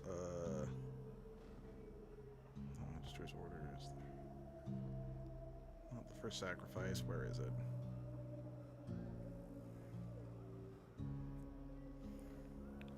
Just says kill Iduna. Okay. I just have to kill her. I will not be toyed with. How did you... Oh, shit. Spare me, Messer. This, so, I feel... Let's see, gently bring across your throat, use the soft side of it. So, I do feel... This is another... You're just too dangerous. You have to die. No. No. This is something that... So, remember how I said earlier, most of the content that was supposed to vilify... Let's search her things. I bet she's got more The secrets. lead Templar, Orsino, was left on the cutting room floor, meaning you didn't get the full extent of demonizing the mages. I feel, and this is something that's easy to forget when you're playing through the game, because, how do I put this? The problem with the climax is it's the Circle Mages versus the Templars. And the Circle Mages themselves are made very, very innocent in this particular situation, if that makes sense. What you have to do as a player is remember instances like this where mages or people who are using some form of magic, because I don't think she was a mage, but she was using magic to control people and take their wills away. So you have to remember these little instances when you make the choice, because it needs to be, because like it's unfortunately you have to adopt the mindset of, yes, these mages didn't do anything terrible, but the mages could do something terrible, if that makes sense. And I really wish that's not the direction they went. Let's see, I know some people will, in the Discord call, threaten to do bad stuff to me. I don't want to say the word, but yeah, no, I get that bad stuff in reality, but it's a while, I don't mind. Yeah, okay. And that's just my hang-up, is that maybe it's just because I've always had the mentality of just because one person's capable of something doesn't mean you should look upon the whole group that way. So that's why that just doesn't work for me, because, well, again, I know not to look at the world that black and white. I'm going to actually drop Fenris like right now, just because I don't know if there'll be a time in between the quest we're about to do and the when I can actually remove him from the party so I don't lose points when I show mercy to the... Okay, so we're going to bring Meryl. Actually, I take that back. We're going to actually bring Anders. I don't like Anders very much, but we are going to have to use him for a specific point. Actually, I take it back. I'm just going to stick with Meryl. Yeah, there is a very specific point in the game where... Let's see. It never works out. Those who try to win a war before it starts. I agree. Completely. But yeah, that is just the big problem with the climax, is that, like I said, you have to, if you're gonna side with the Templars, and don't get me wrong, there are plenty of instances throughout the course of the game where there are mages who truly do absolute abominations and absolutely unforgivable stuff that, honestly, I can at the very least understand why someone like, you know, Fenris can never fully bring himself to trust mages again, you know? Because, like, Fenris will still romance you even if you're a mage.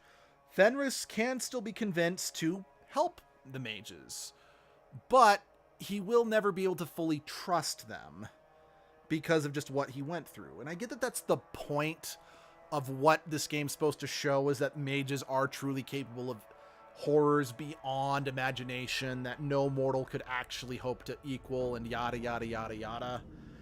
It's just, as someone who doesn't believe in holding a group responsible for individual actions, they needed more instances where the circle mages had the shade shown on them directly. And unfortunately, we don't get that in the climax because EA forced BioWare to release the game before it was fully finished. And it doesn't ruin my love for this game by any means. These blood mages? But it does diminish it. Like, I can acknowledge that. I am aware of that. I will always give that to the people who criticize this game, because quite frankly, this game deserves to be criticized for that. And it is unfortunate that EA didn't learn from this game. Well, okay, they learned in the fact that they made sure to give Dragon Age Inquisition an extra year of development to not piss fans off as much. But I feel that they did that because of the backlash to Mass Effect 3, not because they learned from their mistakes of this game. I think it's fair to fear mages if they seriously have that power to truly do horrible acts, but there's always a better ways to deal with those fears. No, I agree. Like, personally, I actually fully endorse the existence of the Templars in this world. Because the basic idea is that we need an institution in place that could stop mages from completely taking over the world. Because, well, historically, that is what happened. The Tevinter Imperium, which we hear about, we hear about constantly as like, oh, it's this evil city-state. I think it's like, the way they talk about it, it kind of sounds like North Korea, or what was it? Just any like evil dictator city-state. We do find out in the 4th game in particular, it's not that black and white, but the Tevinter Imperium used to rule the world because it was an empire entirely made out of mages. And until the Templars and the Seekers of the Chantry were created, no one could stand against them. That's why the Circle exists, and that's why the mages, and that's why the Templars do take such a hard stance on mages in general. Because once upon a time, mages did, like, it was expected for mages to abuse their power. Again, that's why I don't have a problem with Templars existing and then training Templars, because it's like, but it's like they need to exist as a way to even the playing field, you know? It's kind of like a complaint that I know a lot of people with D&D, like certain editions, is that certain spellcasters or even rogues or whatever are way more powerful than a fighter. And in later stages of the games, a fighter would never win against a mage or something like that. If possible to be a horrible human doesn't mean it should be treated like scum. Exactly. So, again, I feel the Templars exist to make sure that a random Joe Schmo who wasn't lucky enough to be born with magic could protect themselves from someone who wished them harm. The problem is that, especially right now... You happy now? Especially in Kirkwall, there's no nuance. It is, like, Kirkwall is, like, and it's kind of a big part of this. Kirkwall is the most oppressive city in the entirety of Thedas.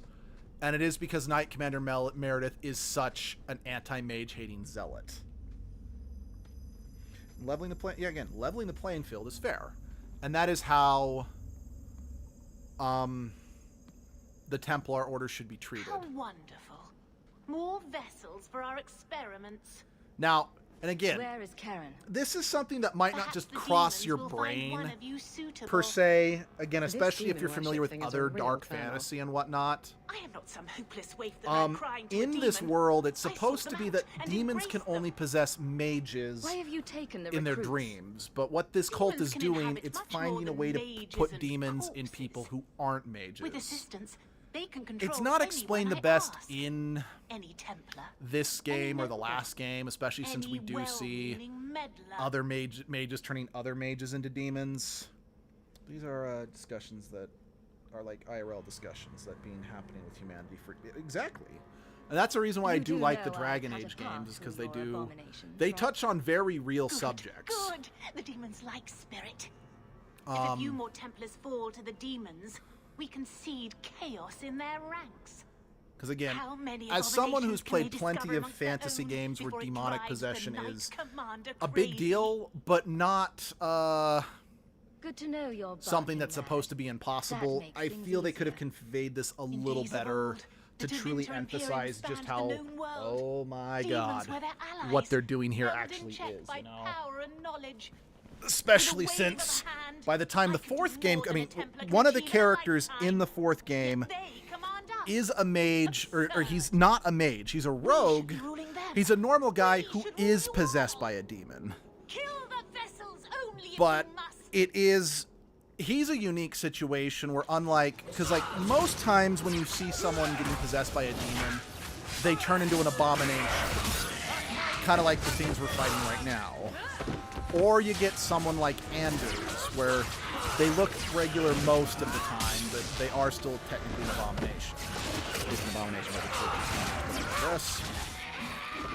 But what's interesting about Lucanus in the third game, there's another titty buff, is that he is possessed by a demon, but unlike, say, Anders, where he and the demon's personalities have truly fused, Anders is still, or Lucanus and Spite, because he's possessed by a spirit of spite, but as we find out in later games, demons and spirits, demons really are just the negative emotions are the negative half of positive spirits.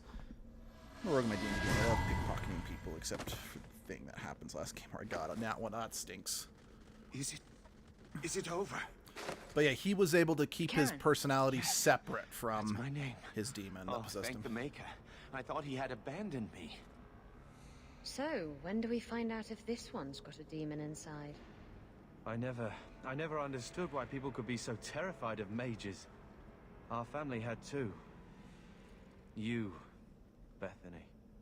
But this... Andraste was right to warn against magic. Again, I don't disagree.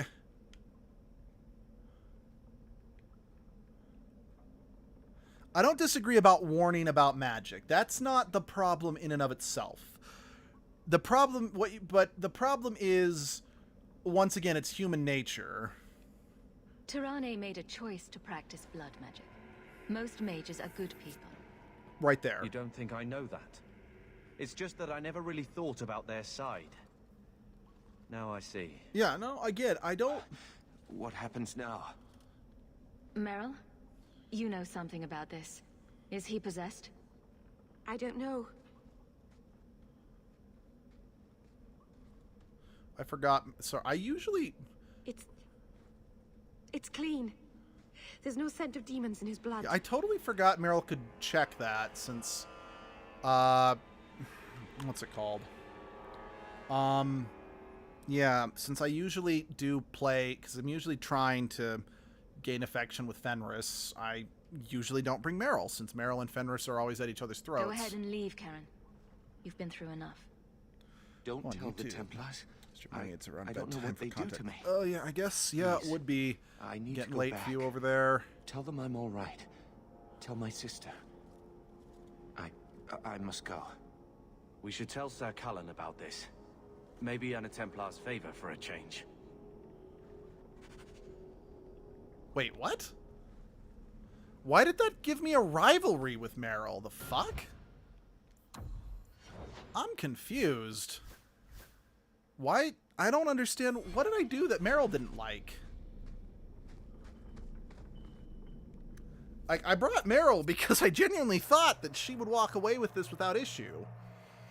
Now, I'm not as concerned about Meryl's affection because, like, just for context, my plan right now is I'm going to be kind of a bit of a self-loathing mage to kind of gain Fenris's favor and whatnot. But I do ultimately plan on siding with the mages in the climax. Because, like, if you side with the Templars, you potentially have to kill Anders and Meryl. If you side with the mages, you potentially have to kill Aveline and Fenris. So, for that reason, I'm trying to make sure that Fenris and Aveline's affection is high. Yeah, time zones are hard, especially for my D&D group. Our D&D group's name. Discord is literally called D&D, if time zones may allow. That sounds about right. Yeah, I mean, I've seriously been tempted to pick up online D&D because I'm desperate to play more D&D, but all of my friends who are into D&D already have D&D groups. So they don't have time to start new ones, you know? And I don't want to ask to be let into the or whatever, you know? But I've got some good news and some bad news. What? What is it? Good news, Karen is safe. Bad news, half of your recruits may have been possessed by demons. Sweet blood of Andraste. Demons? Did you say something about the recruits and demons? I didn't want to tell you, Masha. They were horrible. Those mages see the rest of us as ants to be crushed. They won't stop until they've destroyed the Chantry and the Templars forever.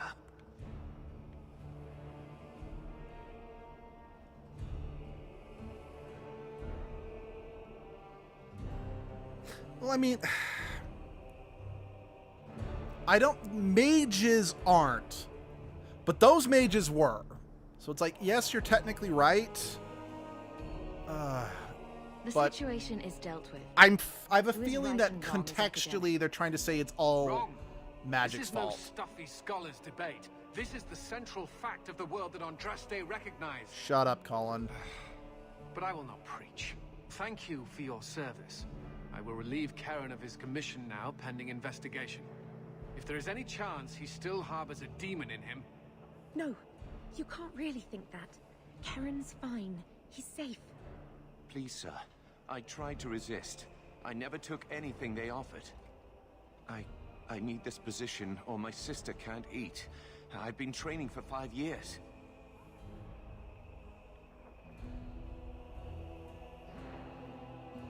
We conducted tests on Karen. He's not possessed. He can stay in the Order. I hesitate to ask what methods you used that you are so certain. Still, you have done much for us by stopping these blood mages. I will heed your request. If he has shown no sign of demonic possession in 10 years' time, Karen will become eligible for full knighthood. Thank you, sir. Yeah, no, I gotcha. Again. But yeah, sorry, I never finished that thought. The reason I've never really turned to online D&D is because of time zones. And just with my problematic work schedule, You have done the Order it's a great always hard to fit it service. in anyway, so We I will wouldn't not worry too much about forget it. Yeah, again, honestly, I understand completely why Cullen reacted so viscerally the way he did with the whole, people being possessed by mages, because if we were the mage origin, we would have seen him twice, but we only actually saw him once, but at least considered it. So would be possible to let you in. Again, I appreciate it, but I also, same time, don't stress about it. What's the word I'm looking for?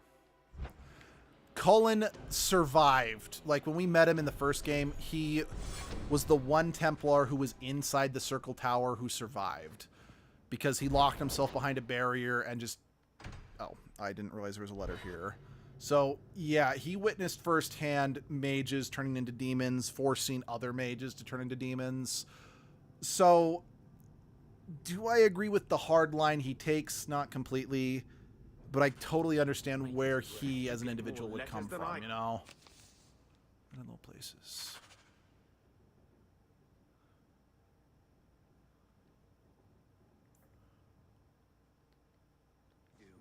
Does that letter for Carver never disappear?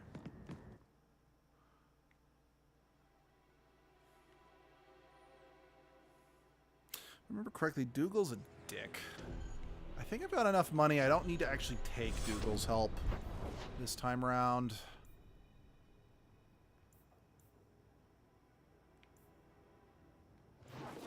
Yeah, no, I've got enough money to pay for the expedition. I don't need to take... Yeah.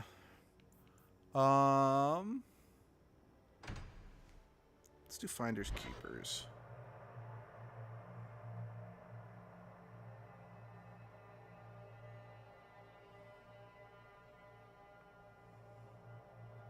Right, this is the quest that we got from one of Isabella's friends. So this should get me some good favor from Isabella if I do this right. But yeah, let me also look at my journals just so I've got context of every other quest I've still got to do for Act 1.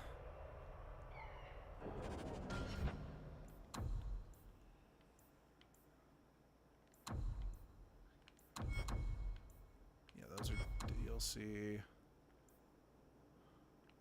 Wow. How would you feel... Just asked you how you were doing and checking in on you within DMs. I like checking in for... I don't mind. I do that with a number of my friends on the regular. I've basically got a friend that I message daily just to make sure she's doing okay, since I'm not going to get into her personal issues, but she's dealing with a lot. This fell into my hands. Recognize it. And she's alone, and she's got self-esteem problems out the wazoo. She doesn't take care of herself properly because she doesn't think she's worth taking care of. I'm looking for some cargo. You're in luck. Cargo all around. Take your pick. Yep. A laborer with a smart mouth. You hardly ever see those. What do you want? I'm looking for crates sealed by the Orlesian Port Authority. Haven't seen any. Sorry. Talk to the harbour master. Will do. I bet he's got information about your cargo. He's in his office. Sweet! He's in a private place that we can beat the shit out of him in. Who wants to talk about murder?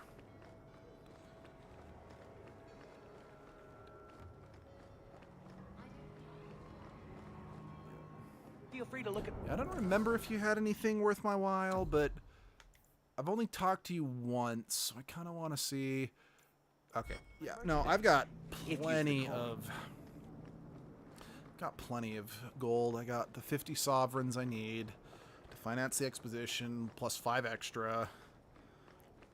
Cool. I'm basically gonna tell Dougal to stick it where the sun don't shine. So, sorry, the character Dougal in the Friends in Low Places, he's someone who can offer to help fund the expedition. But if you take his money, I think I lost it. he like threatens your mom Then you can't later bring in the your goods game. in. Viscount's rules, not mine. You should take credit for those rules. Ugh. Adam, deal with this. I apologize on Liam's behalf. He is a very, very busy man. Yeah, no, that self-esteem I'm thing Adam, is very same the for harbour me, master's but assistant. take care of myself, but I understand you're looking for a Legion checking cargo. others, helping others. No, I get that I've seen the completely. crates. I can't remember where. Such a shame. I can't imagine what you mean. The clink of gold coin often jogs my memory.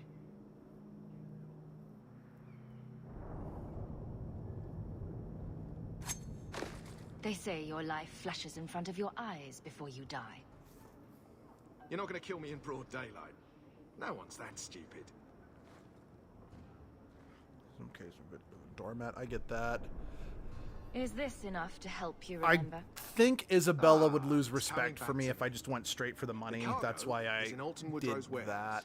By the dock. I could be wrong, but glad we I've could been help each wrong other about out. what Isabella disapproves of when it comes to money in the past, so I just wanted to cover my bases there. Like, I was 99.9% sure that the threat wasn't going to work, but I also didn't want... I don't know. I've pissed my friends off in this game. I've pissed my companions off in this game. I am trying to avoid that as much as possible. There's someone coming. This is private property. There's a fire on the other side of this row. Get help before it spreads. What? Don't you hear the screaming? Are you deaf? She's giving the money. And I don't hear anything. Shit. A fire could destroy the loot. We have to check. But... Come on.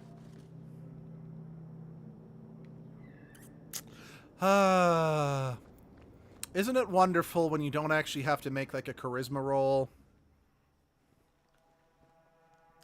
Oh man. Speaking of charisma rolls, I think it's kind of ridiculous how you have to spell out nowadays whenever you play with a new D&D group that no, persuasion rolls are not mind control. You can't just roll a charisma check and get a natural 20 and be able to convince someone to, you know, give them... You can't convince a king to give up his castle or whatever, you know? Or most people don't realize that rules as written, persuasion, intimidation, and all that shit is not meant to be used on other players, because if you do that, you take away other player agency. Yeah, speaking of charisma, my charisma is a -1. Not good. Ah, it's not good. Because, yeah, it's... What's the word I'm looking for? Like, charisma checks like that are meant to exist to help players who aren't smooth talkers in real life roleplay smooth talkers, you know? But being able to be like, oh, just roll a nat 20 and everyone in the party just loses all free will and just goes along with whatever you say no matter what, that's just not okay. Because I've seen that happen. Hell, I had that happen to me once, where basically I was playing kind of... I wasn't really a paladin, but I may as well have been in terms of my character's beliefs. Being told, like, oh, we all have to partake in this evil cult ritual thing that we didn't even have to do for the story. It's just everyone was like, oh, we all want everyone to touch this demon thing for the lulz, you know? I put a lot of my extra rogue points inside of hand. Nice. And it was basically boiled down to do it or we'll murder your character. Or, yeah, like, they initially, like, persuaded my character, but I was then able to not do it. But they'd already stolen all of my goods because they used Bardic Charm or whatever. It was bullshit. And it royally pissed me the fuck off. Then again, it's one of those things... A blend of 27 toxic... It's one of those things that, looking back, I'm like, I'm not surprised I was such a toxic DM when I first started DMing, because the guys who taught me were all a bunch of toxic DMs and toxic players. Like, I was Abby, Kendall's, and Sunshine's first DM. Heck, I was Jesse's first DM. I was Jesse's husband first. I was a lot of people's first DM because I was the one who got into it first. But yeah, I was a shit DM because I was taught to be shitty. And I didn't realize, I didn't realize that's not how you'd be a DM, because all 3 of my DMs from said friend group all acted like pieces of garbage. So it's like, do I own up that I was garbage? Yes. But I also kind of defend myself that it's like, if you're not actually given proper guidance, you don't have context for how it's supposed to be, you know? Am I just making excuses? Yeah, probably. Okay, for a second I'm like, oh, please say it didn't freeze. I know that this game in particular doesn't have a history of crashing my Xbox, but my Xbox is getting older, and like, what was it? Skyrim and okay, there were two games in particular that would frequently crash my Xbox. I just don't remember what they were. I know it's part of the reason why I chose to, when I streamed Skyrim, I did it on my PlayStation 4. Even though the Xbox historically is less glitchy.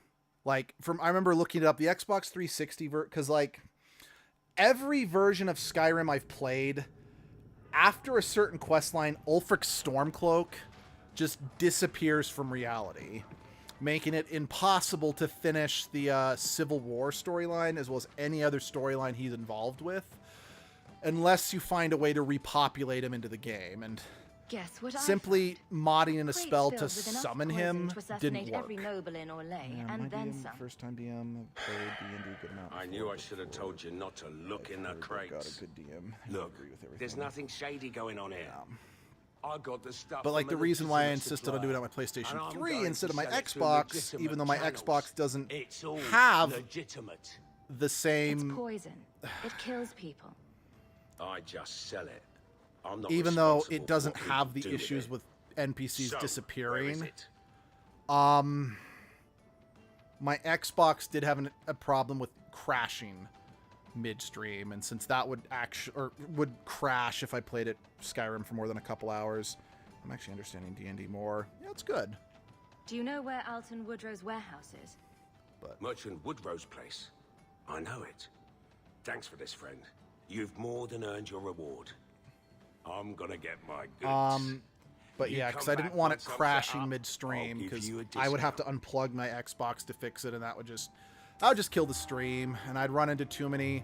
Okay, let's get the stream going again. Now it's time for Luke Edgelord stream Skyrim 1.2, if you know what I mean. Like, what I've had to do in the past when I've had other glitches when I've streamed. So I just was genuinely trying to avoid that. And I mean, thankfully, I was never going to side with the Stormcloaks, because I do not agree with the Stormcloaks in any way, shape, or form. Like, I don't think the Empire is truly great in the Skyrim Civil War, but I do think they are preferable to the Stormcloaks. So, because, like, again, for those who don't know the glitch I'm talking about, there is a known glitch in Skyrim. I remember those glitchy streams. Yeah. I'm not going to lie, part of me wants to stream Skyrim again. Not as Edgelord, just as me. Just because I like Skyrim. Like, it'd always be a wonderfully glitchy mess, but it'd be fun to just revisit it, you know? But what's it called? Skyrim. Slaves. I'm pretty sure this is just a... Yeah, this is just a here you go. I think I found something of yours. I can't. Blind eye.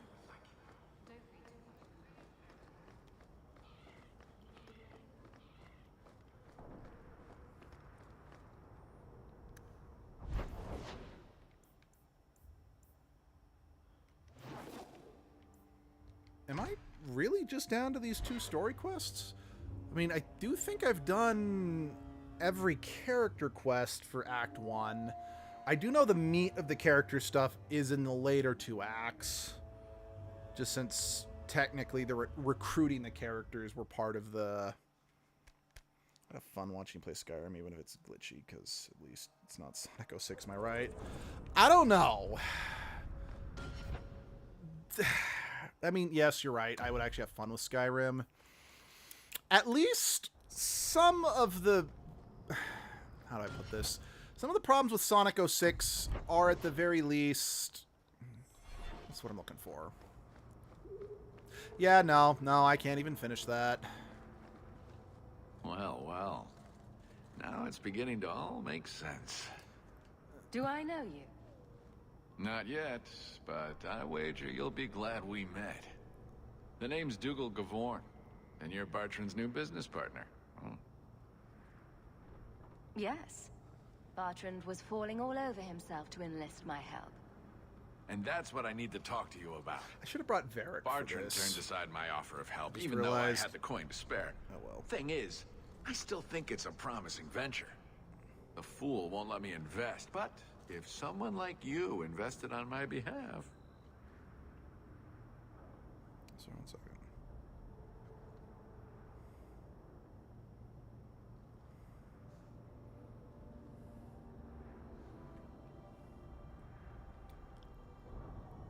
Bartrand was pretty desperate for help. He must have had a good reason to turn you down. So I should have brought Varric. He did.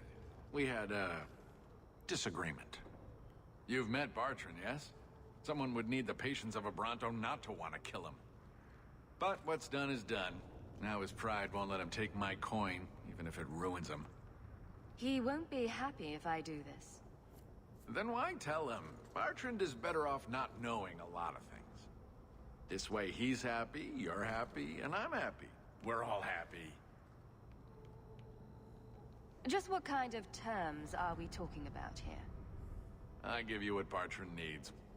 Bartrand thinks it's your coin. Then when the expedition's done, you pay me back double.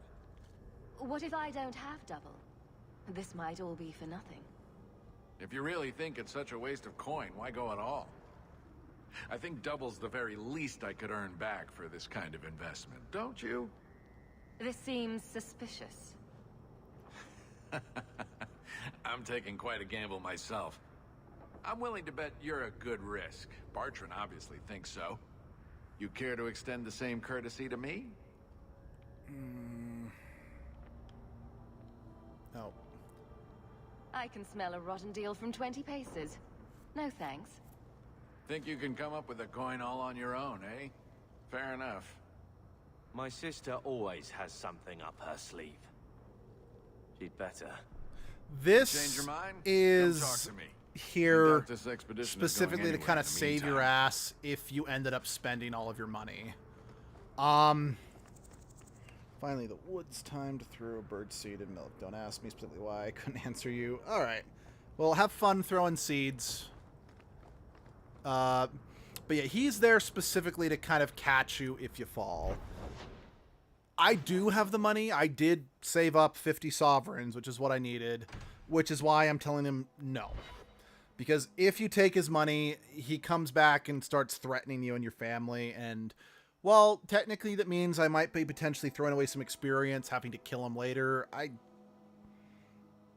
And I'm kind of foregoing roleplay for the sake of affection, but I'm kind of like, I don't want to subject my family to that.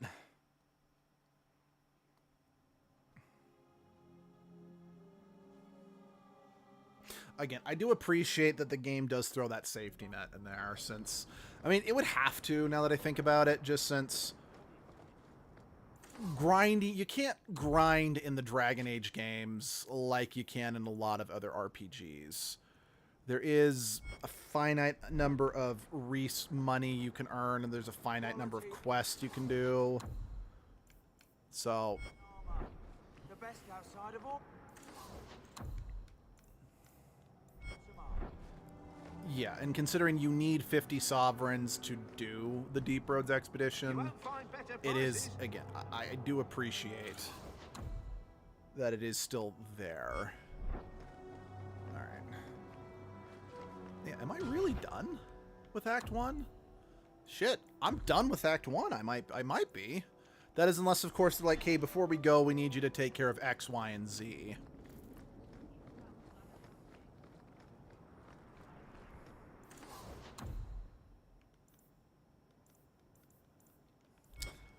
Let me check something real quick.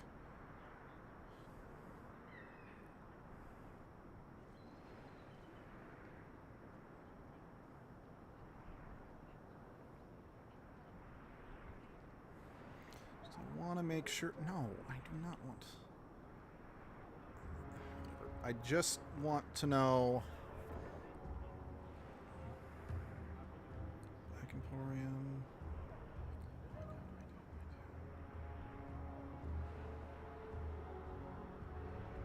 Wait, what? there's a... Got that. Oh, okay.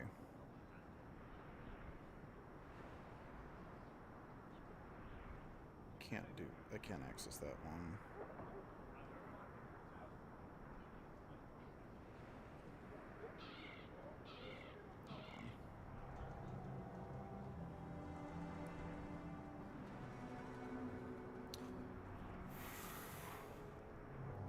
Already got that one.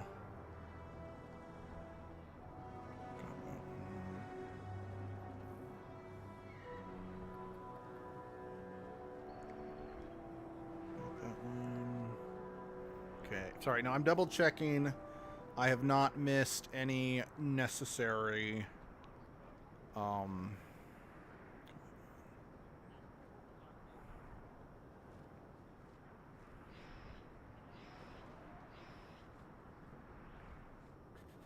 Okay, no. I've got everything, everything that I need in Act 1, so I don't need to track down some of these other shops. You again?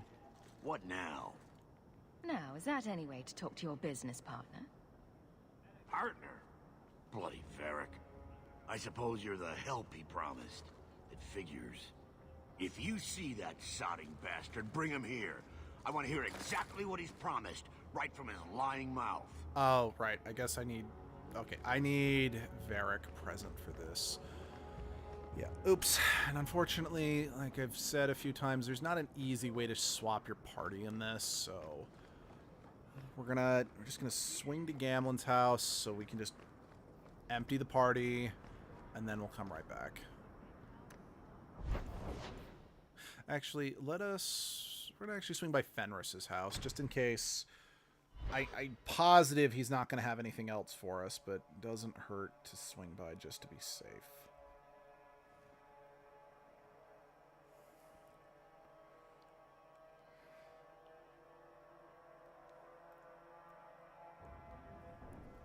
Yeah, sounds good. Alright, Isabella, you stay. Varric, let's go.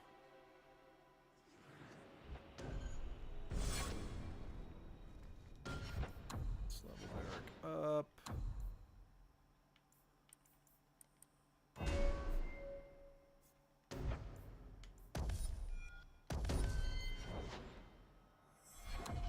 Varric, let's see.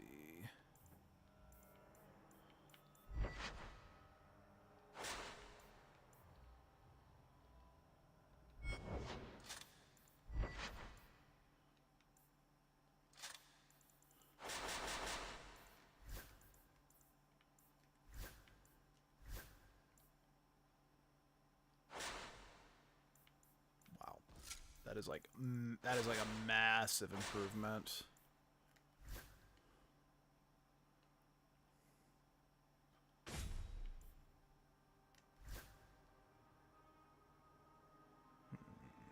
Apparently, we're also spreading beer, also because apparently there's our trolls. And I didn't know that Mongolian culture trolls until now. Interesting. Oh yeah, I guess. Hold on. Let me also see if Aveline can use any of these swords before I decide to just sell them off.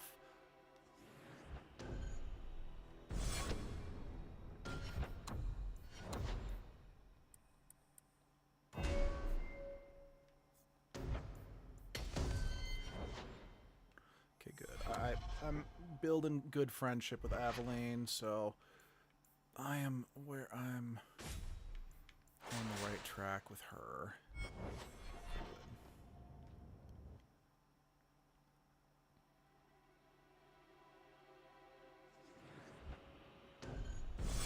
Alright, let's get back to Bartrand.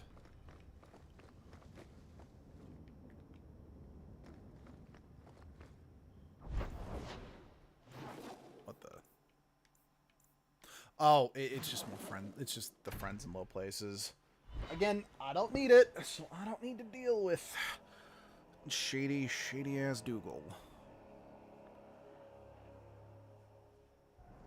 I'm calling on interesting. I may not understand all, but finally take Join taking part of it. That sounds good. I think a big problem that I think America definitely has right now, I mean, not that all culture is inherently good, because I know that some culture can inherently cause xenophobia, but I think the big problem that America has right now is because we don't really have much in the way of culture. We don't have values to fall back on. Now, a lot of people point to, oh, well, we have Christian values. I'm like, but the problem is because we don't have ingrained culture that's actually about putting it into practice, people just we're just end up being a bunch of dumb idiots who hear someone say, oh, well, because Christian rhetoric that's not even true, this is the Christian thing to do, even if it's not. You. Ah, brotherly love. It's quite something, don't you think? Sure is something. Especially when little brother makes promises I can't keep. Bartrand, so suspicious. I have in fact brought us our future partner. What? Partner? You stupid nug-humping dirt farmer. Why did you go promising something like that? Because if we don't get this expedition moving, brother, then we won't have any profits to argue about, will we? Maybe you have a point. There's so much love here. It's very comforting. What I'd love is the coin to back up my brother's confidence. How about it, human? I do have your coin, in fact. You're joking. What did I tell you, Bartrand? Not bad for a human. All right, partner. Full share of the profit between you, me, and Varric. Now we just need a decent entrance into the deep roads. These might be just what we need. What's this? 3? 4 entrances into the deep roads, all in the free marches? Where'd you get Just want to these? spread love, and that Christians use Didn't I tell you we could find a Grey Warden? Mother didn't raise a fool. Well, she didn't raise 2 of them. Well, color me astounded. We just pick the most promising one and go. Time to wrap up any business you have in the city, my friend. We'll be gone for several weeks at least. Let me know as soon as you're ready and we'll head out. Okay, let me just double check. I'm pretty sure we are good. Yeah, just the DLC stuff, which is best to save for later parts. All right, let's do one more save just in this part, just in case. Let's go. So are you ready? It's a long trek. If you have any business you need to wrap up here, let's go. You better do it now. So, I'm ready. This is an important turning point in the game for a number of reasons. Waste any more time. Your sibling is only fully available in your party in the first chapter of the game, because one of a few things will happen to them. Now there's an interesting image. It'll take a week for us to get to the depth we need. There are bound to be leftover darkspawn from the Blight. Big risks, big rewards. Risks? Rewards? What could be better? Exactly! Now, before... Wait. Who invited the old woman? I'm sorry to interrupt, Sir Dwarf, but I need to speak with my children. We have some culture. Mother, We've got no. the Second Amendment. We talked about how important this is. I just want to know one thing. Are you planning on taking Carver with you? Okay, so... one of 3 things will happen to your sibling, depending on your choice here. If you choose not to bring them with you, if Carver's the one who's still alive, he'll actually become a Templar out of a need for purpose, because he's named after a Templar, and due to some subtle resentment towards you due to the fact that you're a mage and you left him behind. If you leave Bethany behind, she'll actually get caught by the Templars, and she'll be forced into the Circle of Magi. But if you bring either sibling with you, one of 2 things will happen. We are going to bring him. I can't leave Carver behind. I need him. I'm going. It'll be fine. Right, yeah. It's not But You one of can't 2 both things go. will happen to them. What if something will happen Either to you? A, You, I understand they will wanting to do die, this. Leave your brother here, or I beg you. they will they will end up becoming a Grey Besides, Warden. If we're so bloody afraid of Templars, I should go and she should hide. He kind of has a point. Well, you're not going to be able to take everyone anyhow. You'll need to decide. However, the only way for your sibling to become a Grey Warden, so you have to bring a very specific party. So I'm going to be bringing Carver and Anders. Because if you bring Carver, but you don't bring Anders, you'll die. Because Anders, given the fact that Anders is also a Grey Warden, he must be present, otherwise you won't know where the Grey Wardens are. Because for those who don't know, that if you get infected with the Blight, you will die unless you become a Grey Warden. And just spoilers, that is what will happen to your sibling. Now, as I've also said in a previous stream, Carver and Bethany have preferred places where they end up. Like, based on their dialogue, you can tell Carver is much happier when he becomes a Grey Warden. Carver, I beg you. But Bethany ends up being Don't do happier this. if she ends up in the Don't worry circle. about me, so I can take Despite care of how myself. oppressive the You'll circle see. is, she is ultimately happier there. So yeah, if you play this game, and I kind of feel, I get that, you know, the mom, we already lost one of the siblings, but she's being Personal too much of a drama over helicopter with? parent towards Carver Now let's here. get underway. Because, like, Carver should Been be a allowed to long make his time own coming, choice, you eh, know? brother? That it has. The deep roads await. So, another thing that is kind of interesting about Dragon Age 2 versus Dragon Age Origins, or even Dragon Age Inquisition, every other Dragon Age game takes place over the course of a year or 2 years. Just a very relatively short amount of time. I'm still traumatized when I hear infected. I recently found out about something called the Sonic Dark Gaia that shit is disturbing as hell. What? I've never heard of that. But what makes Dragon Age Origin or 2 interesting? No, this can't be right. The champion was an apostate who came to Kirkwall to spread subversion against the Chantry. But you claim this wasn't the case. The champion just happened to have dealings with the Canary, joined forces with a known raider, a blood mage, a rebel warden, and for what? Coin? Maybe it's not as simple as you imagine, Seeker. Simple? Do I need to remind you what your friend did? Do I need to tell you how many lives have been lost? How many more will be lost? You cannot sit there and tell me she is innocent. I don't know if innocent is the right word exactly. She must have known. Somehow the champion knew what was down there. That's why she wanted to join your expedition. No. None of us knew. If we had, She wouldn't have let her brother step foot into that blighted hole. Still ongoing. I would be Is kind of that interesting, so? yeah. Then tell me your version of what happened on this expedition.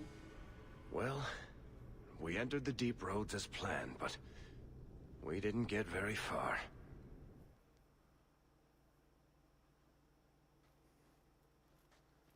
Oh yeah, for those who missed the first stream, the context of this game is that Varric is being interrogated by the Chantry, and he's telling the story of what happened to Hawk during their life The way here in forward is Kirkwall. blocked.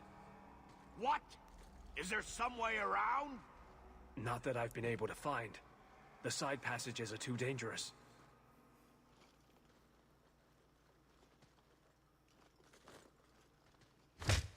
Useless!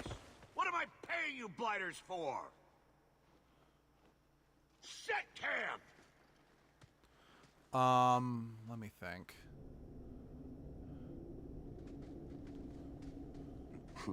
Problems, brother? Sounding deep roads. Who knows how long it'll take to clear the path? My source. Shall we not try to find a way around instead? Made it the fuck up. Seems like the logical choice. You think I'm an idiot, Varric? The scouts say the side passages are too dangerous. See? This is why you bring someone like me along. We'll take a look. If we come running back, screaming... You know, we another know reason Stanley I was the I right really decision. don't like playing as rogues in this game is Varric is 100% required for this quest. And this quest is challenging. I hate the blighted deep roads. And unfortunately, because you don't really get as good armor in this game for rogues as you did in the first one, they tend to die pretty quick unless you have proper support. So it kind of sucks to be down here stuck with 2 squishy rogues. When did you last see him? Not a half hour ago, I turned my back to So yeah, honestly, if you want to play through this game and kind of see what it's like to have Bethany instead of Carver, I really recommend being a fighter, because there are 5 rogues in this game. Wait, hold on. We'll bring him back Sebastian, in one Isabel, piece. Varric, Or maybe 2. Okay, let me phrase it. If you are a rogue, then there will be 5 rogues in the game. That's what I meant to say. Let's move quickly then.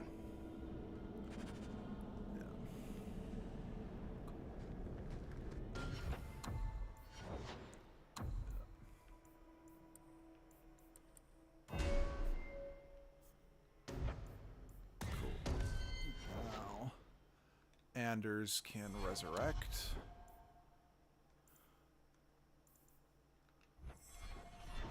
When I chose to be a rogue in D&D, I wanted to be a little shit. But with standards, I gotcha.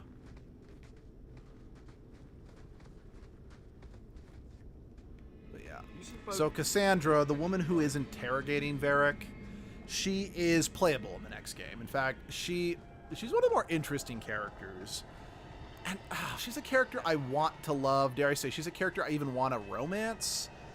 But just for reasons, and they're very personal reasons, because I want to be clear, I actually like her romance. But she is, so I'm not going to romance her on stream because she is one of the characters you can see naked. And I want to avoid that if I can. Like, I've already explained the reasons why that is. But I kind of wish she was one of the characters I didn't see. It's a weird personal thing that I have too much respect for her as a person. I know it's weird because she's a fictional character, but just due to the amount of respect I have for her as a character, I feel dirty seeing her naked, you know? It's weird. I know it's weird. Yeah, no, I get it. It's weird. I've been told that my stance on that is weird. And I will 100% own that.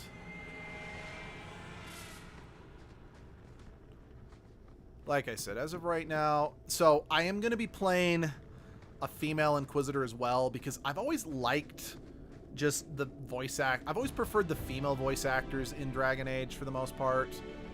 Plus, sometimes the female version of the characters get... It's like, I vastly prefer male Hawk. Like, female Hawk's voice in this game is so much better. Not that male Hawk does anything wrong, but his voice has always been weird to me. It's weird, but I don't think so. I get what you mean. Well, I'm glad at least someone kind of gets where I'm coming from.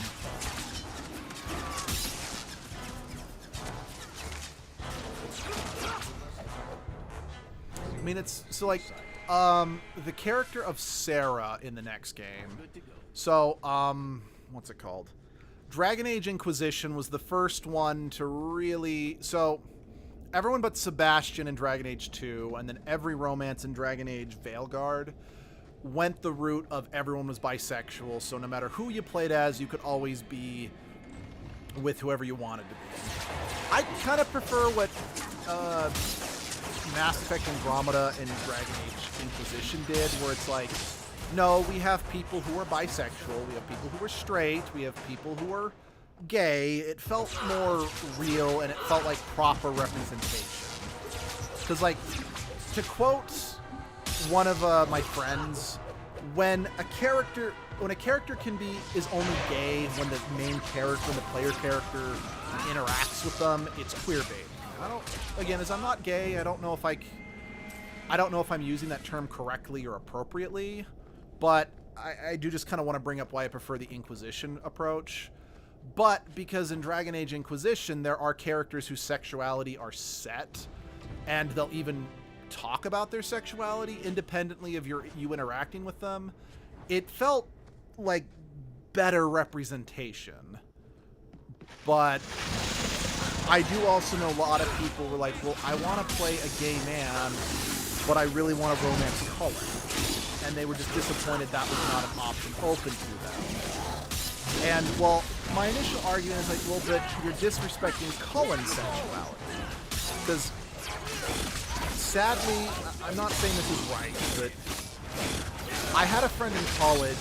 She didn't like lesbians very much. Not because she hated lesbians, but because she had a roommate who was a lesbian who really wanted to date. Now, when I say she didn't like lesbians, she was acknowledging she was being unfairly generic, but this one particular girl was not setting a good example for them. Because specifically, this roommate in question wanted to have sex with my friend. But she's like, I'm not gay. But she was constantly badgering her, be like, but aren't you curious? Why don't you try it at least once, you know? And she got kind of sick of it. So whenever I kind of hear that, I'm always a little, because of that. Like, I have history with friends who would get badgered about that sort of thing. But on the flip side, kind of like what we've said earlier, these characters aren't real. So why not just have everyone be bisexual? So anyone who wants to play this, maybe it's weird. Oh yeah, I've already read that. So it's like, so anyone who can play it can be with whoever they want. So I'm like, okay. On a personal level, I prefer the Inquisition approach because I feel that's more diverse and is better it's better true to life representation. But I don't mind what they did in this game in Veilguard. Except for Sebastian. He's the only purely straight romance in the game, but I hate Sebastian, so it works for me. I'm bisexual. Cool. Yeah, I totally forgot that Sebastian can't actually join until Act 2. Well, maybe I didn't forget, but I do think that's a reason why Sebastian is just such a black character for me, is because he can't join you until Act 2. And unfortunately, he's not like Javik from Mass Effect 3, and he's not quirky like Kasumi from Mass Effect 2, and he's not super unique like Shale from Dragon Age Origins. So I just don't give a shit about him, you know? Well, I'll be a and Nug's because uncle. He joined so Isn't late, that you don't get the same level of the same amount of time to get to know the guy, so you don't properly get to care for him.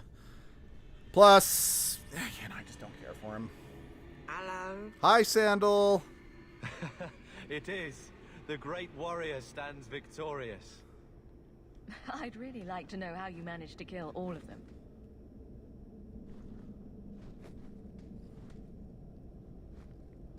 Boom. I love you, Sandal. And how did you do that? Not enchantment. Again, that's an ogre. That's the thing that killed Hawk's sister. That's the thing that killed King Kalen in the first game.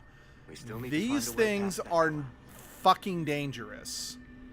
So the fact that this special needs dwarf was able to do that is super important and super telling of just, I'm really sad that I know that me and a lot of other people were speculating that Sandal was actually one of the elven gods, just in a mortal form. But Sandal kind of disappears from the story, and because BioWare may have killed Dragon Age forever due to really bad decisions, I don't think we're ever going to get a follow-up on that as a possibility. But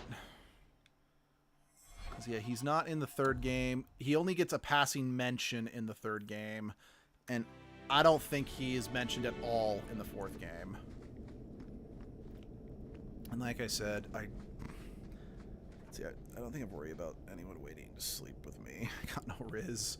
I was the same way, honestly. Abby was my first girlfriend, and I married her. Abby is the only person I've ever slept with, and honestly, she's the only person I ever do want to sleep with. Again, it's very much my Mormon upbringing showing, but yeah, I've never been for the idea of sleeping around for fun. I've always been more just find a good partner and stick with them, you know? Not that I judge anyone who's... The fact that I'm A-okay playing characters who sleep around in role-playing games and whatnot clearly means I'm not opposed to the idea. It's just, on a personal level, it doesn't appeal to me.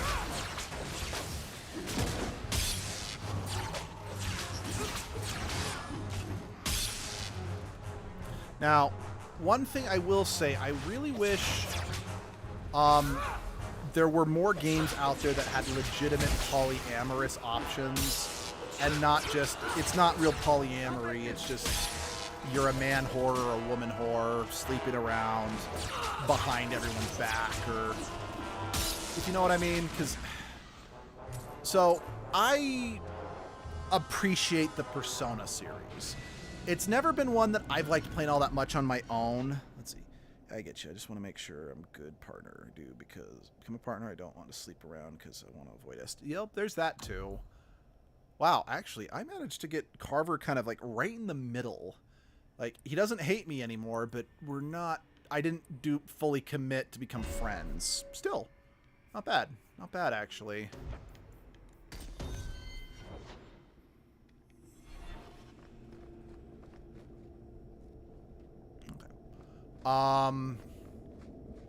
What's the word I'm looking for? Cause like, so I've never, the only Persona game I've really played through on my own was Persona 4 Golden. And that was mostly just because I liked the anime, so I kind of wanted to play through the game myself. But anytime I've tried to play another Persona game on their own, like Persona 3 and 5, I just, it wasn't for me. I don't really enjoy it very much. So what Abby and I have done, unfortunately our copy of 3 broke when we were near the end, so I never finished that one. But we do have the remake of Persona 3, which we are actually going to play through together as Edgelord, because we kind of thought that would be a fun... Now you fall. If Edgelord was going to be in a Persona game, 3 would make the most sense, because it's about death, and it's kind of grim. It's the edgiest of the Persona games. Also, it doesn't have... Ugh, but anyway... So, when I played through Persona 5, it was after Royal had come out. So, we played Persona 5 Royal. Because, again, well, why not? Why not play the version of the game that has loads of other content added onto it? The problem is, despite Persona 5 Royal having a lot more content, it also takes up... how do I put this? So, for those who are not familiar with the Persona series, I just threw a bunch of birdseed into water, don't know why. That's what the others did. Why not? Fish can eat, like, I'm sure there's, you know, bugs or fish that can digest that. But so for those who are not familiar with the Persona series, it's a game that you play day to day. Like, it's not in real time per se, but most days boil down to, okay, at the start of the day, swans and ducks, maybe that's true. It's like, okay, most days it's like you have a morning, afternoon, evening, etc. And you usually have to decide what are you going to do during your free time. In the vanilla Persona 5, you can max out all of the social links usually pretty well if you have a guide. The problem with Persona 5 Royal is that, and by the way, if you romance someone, your affection for them increases quicker. I think that was the problem. The problem with Persona 5 Royal is because it has more content, more of your free time gets eaten up as a result. Meaning, if you want to complete all the social links... Now, admittedly, maybe a better guide has come out since I played it, but this was the only guide we could find at the time that would let me 100% complete the game. Because with Persona, I'm a little more inclined to do that, even if I don't really care about 100% completion as a whole. Because not having all the social links can screw you over. But the only way for you to... Duolingo is looking really evil. Good to know. But the only way you can truly, like, 100% complete Persona 5 is if you romance every girl in the game. But because it's not a true polyamory, there is a come to Jesus, fuck you moment where they all... It says now or never. With the app turning red. So, but again, it's not polyamory. You're just a cheating man whore. So there will be like a come to Jesus scene where all the women find out that you're cheating on them and they kick your ass, which you deserve. But I'm like, I don't want to see that. I am treating these women like hot garbage. I don't like that. So, yeah. It bugs me that... Again, I get that polyamory is not something everyone gets, so it might be something the developers need to program in. And I do think it is kind of disappointing that in, say, Baldur's... I first thought, I'm like, wait, Baldur's Gate 3 as polyamory? I thought, maybe I should do that, just since Edgelord was meant to be someone who could represent everybody. Well, not every... He was meant... They were they. They were they. I keep calling Edgelord a he. That is wrong. Edgelord is a they. But I'm like... Okay, one more place to go. Throw birdseed, then go home. All right, cool. But, what's it called? But then when I found out, and like, no, Baldur's Gate 3 doesn't really have polyamory. It's just these two specific characters are okay being in a polyamorous relationship, just not everyone as a whole. And I'm like, well, that's disappointing.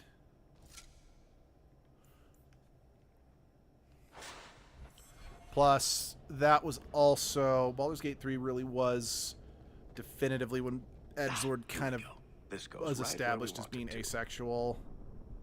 Let's go back and tell Bartrand. He'll be so pleased. It's like, before that, Edgelord wasn't strictly asexual, but it was kind of implied they were. That set it in stone. It's about time. Let's move out!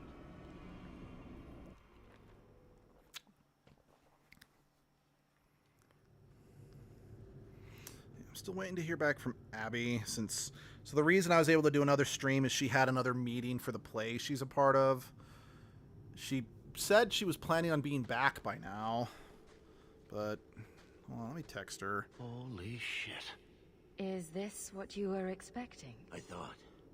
An abandoned dike, something old, but... Yeah. What is this? How did you even know it was here? Old scavenger tales. After the third blight.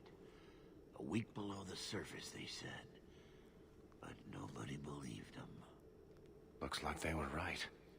Make camp here. We need to look around. Oh no, everything's fine with everything. Well, it should be fine with Abby.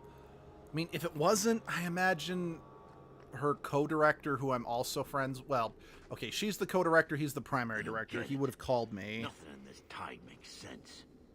Why's that? We're well below the deep roads. Whatever dwarves lived here, they came long before the first blight. Okay. But where are the statues of paragons? I don't recognize these markings on the wall, or anything in the rubble. Whatever's here must be very rare and valuable. Maybe the meeting's just longer than expected. Yeah, I mean, you're not wrong, but Abby did tell me that she was going to tell the director that due to the fact that she donated plasma today and she's been doing work for this play nonstop, she couldn't stay past 3 since, again, donating plasma does kind of wipe you out, you know?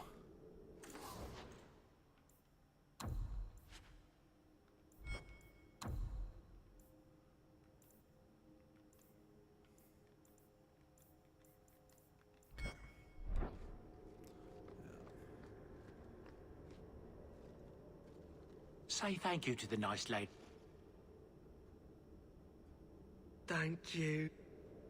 I was going to see if you could... Oh, there's the enchantment box. I don't know if I have anything that... I don't know. I'm hesitant to enchant anything at the moment. At least in regards to stuff that I know is not going to be permanent, you know? Just because any enchantment I put on weapons and whatnot, I'll have to pull off. Again, that is one benefit about, like, I never bought the equipment DLCs because, as you guys saw in the last game, where I did have, like, the whatever's through there DLC weapons and whatnot. Think we'll find anything? Okay, Abby is coming home. Okay. Bertrand is far more enthralled with this place than you are. Unlike him, I wasn't born in Orzammar. I wouldn't even be down here if there wasn't profit in it. This entire place gives me the chills. Let's hope it's worth it. Chances are we won't find anything but even more darkspawn and rubble. Maybe bones? I suppose we'll need to go down there to find out. Okay, just because the shade already populated, we probably have to fight it anyway. But yeah, Abby did just text. She is on her way back, so let's deal with these, and then we're going to be ending the story. It is a shame that we're ending it in the middle of this, so we're not going to be able to do it all in one go, but I have, I think, at least another hour in the deep road, if not more. No, I 100% understand.